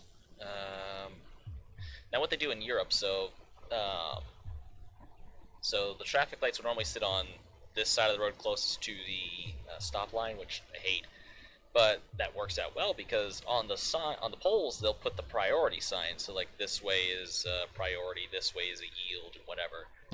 Over here you really can't do that because now it's going to be on the other side of the intersection and it just might look a little more confusing.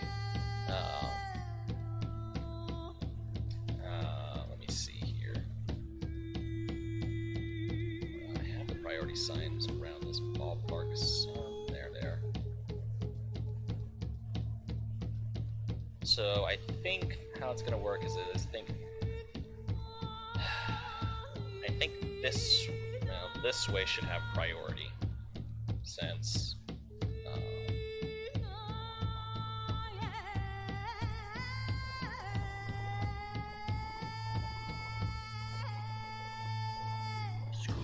The main roads coming in and out.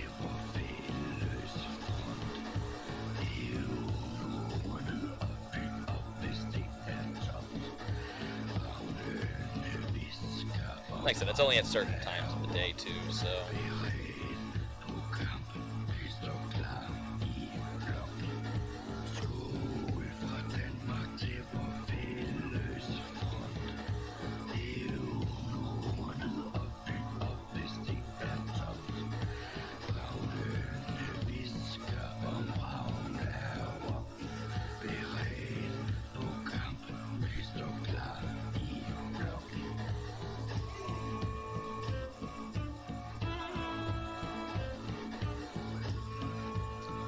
This way, I still need to remove the yield sign, or the word yield.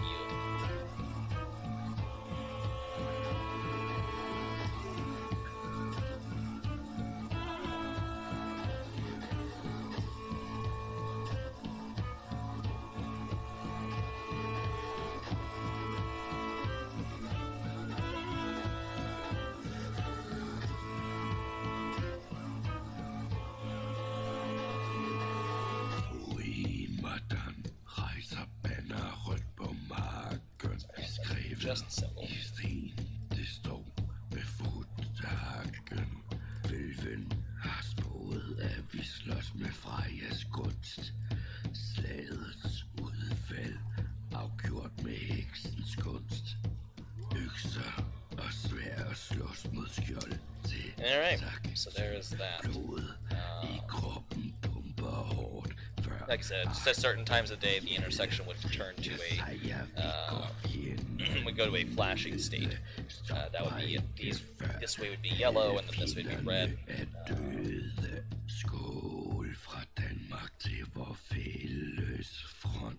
Or how it would work. But you know, and the light or the signs just denote which way has priority, which way does not. So obviously, if no one's coming, you can just scroll right through, which is kind of nice. I wish they'd do that here in the States a little bit, but obviously, if you're coming and if you're coming down this street going this way, or even turning left or right, but someone's coming through, it's just like a two-way intersection.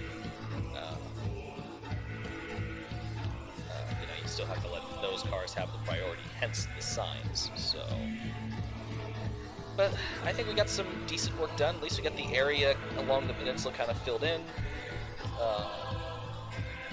We're getting stuff put in. At least getting more residents into the area. Of course, once they start putting trees in and some basic details, I don't want to go overboard with everyone's backyards and stuff because I'm just going to absolutely cripple this game. But put some trees, maybe some shrub splines, to divide up the properties or whatever. But get some trees in here, maybe some signs around the sidewalks, fire hydrants, street lamps, all that crap. Up and down here, fencing, parking lot, whatever, school stuff. Once we get it in here on this little peninsula, I think it's going to look great, and it's going to be a great shot. I already think it looks much better just right now with even just the buildings. But that's just all I think now for the moment. So take a look.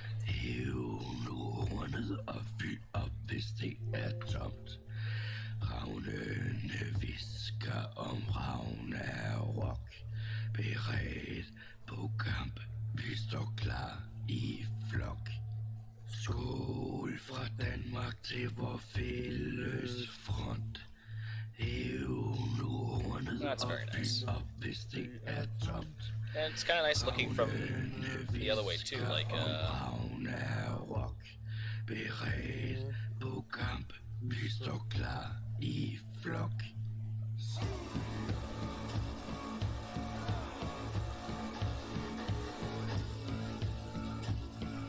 It'll be kind of nice looking this way too. It's like, you have Rosenborg over there. So you got Rosenborg. You have kind of the capital, or the Royals area up on top of the hill. The Royals Palace, as well as the, I believe that's the Norwegian embassy, as well as other stuff right there. But it's a nice view looking back toward Rosenborg with the, its kind of small skyline and whatnot. I do like that how the churches are the tallest buildings. Howdy, sir. Despite me not being particularly a fan of religions, particularly the ones I was a part of, I still find the structures to be beautiful. But it is a good view. I still like the small chapel there up on the raised section in Rosenborg to be nice. Love how it sticks up above literally everything else, even though it's a smaller structure, but it's still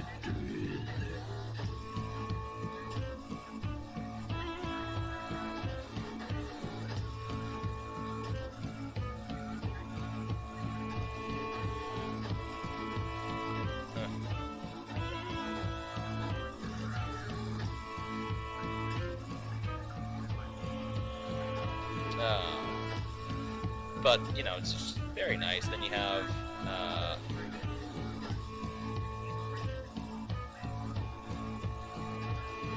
Johan Carlsen, or Fort Carlsen, right there. Yeah, that's a tall one. I'll be right back. Give me a second.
var ræven og rotten og grisen, og de gik sig en tur ud på isen. Det var ræven og rotten og grisen, og de gik sig en tur ud på isen. Så kom der frem en gammel mand, med stav i hånd og jagede dem på land. Det var ræven og rotten og grisen, og de gik sig en tur ud på isen. Ræven og rotten og grisen, og de gik sig en tur ud på isen. Så kom der frem en gammel mand med stav i hånd og jagede dem på land. Så kom der frem en gammel mand med stav i hånd og jagede dem på land. Og det var ræven Alright, og well that's a rotten bummer. og grisen.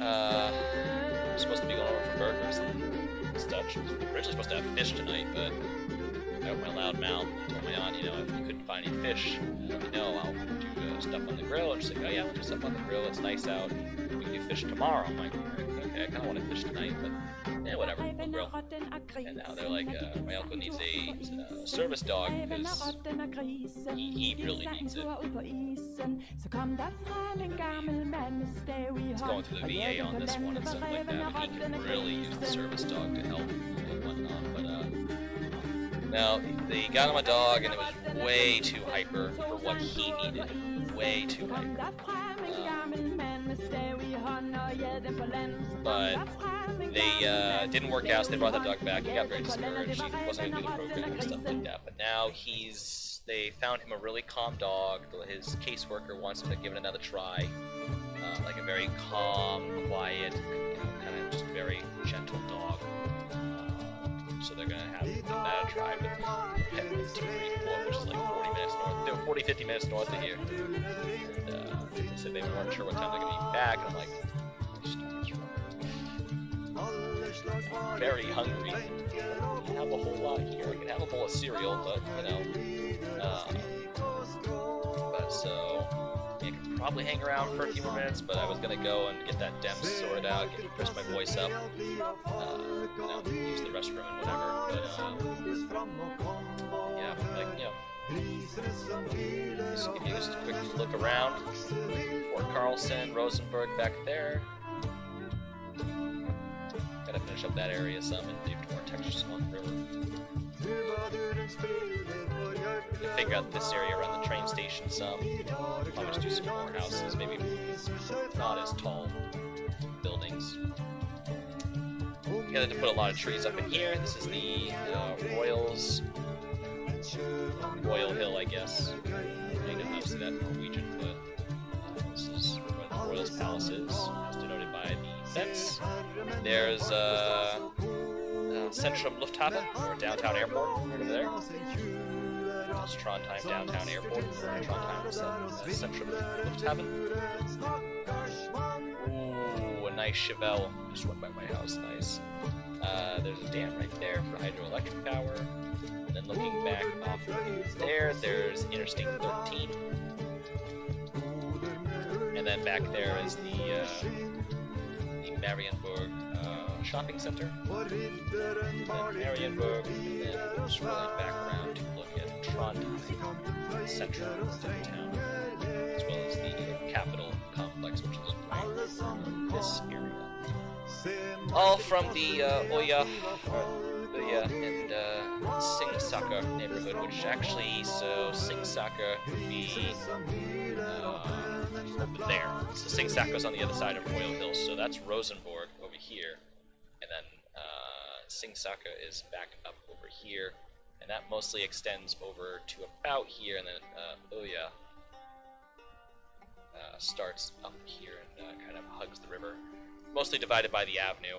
I probably will say it's divided up by the hill. So Singsaker holds Royal Hill and such. But yeah, so that's kind of it for now. Like I said, I really should give my voice a rest. I'll leave you guys with a nice view.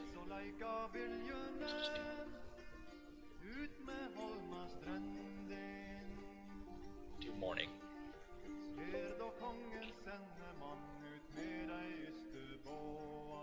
Mange skip med stripesegla inna fjordar roar. Slott så samlas kongens menn, for ufred ikke dølges kan. Save that. But anyways, guys, I appreciate you all for tuning in today and joining me on this endeavor here in Trondheim. If you like what you see here and want to help support the project, you know, it's very simple, very easy, very free too. All you have to do is just hit that thumbs up button, give me a subscribe, or if you want to and such. Feel free to join me at Down East Trains. I'm actually gonna just provide a link to anyone in case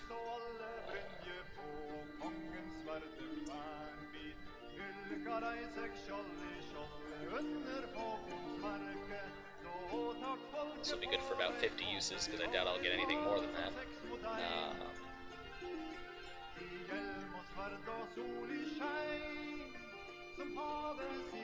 But for anyone looking to be in there, there's a link to Down East Trains.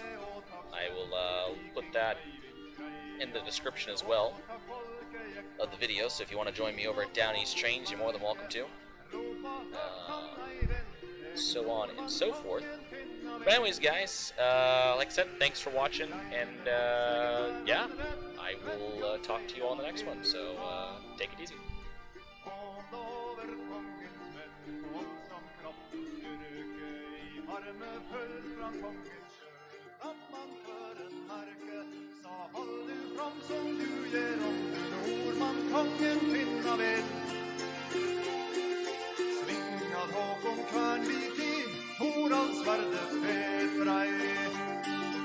Striden vart og veldig kvass med mange fall de store. Håkon og hans menn de låst striden av jordet. Eivind var sørklei for sverde kvern, vidt lagt på vallen ned.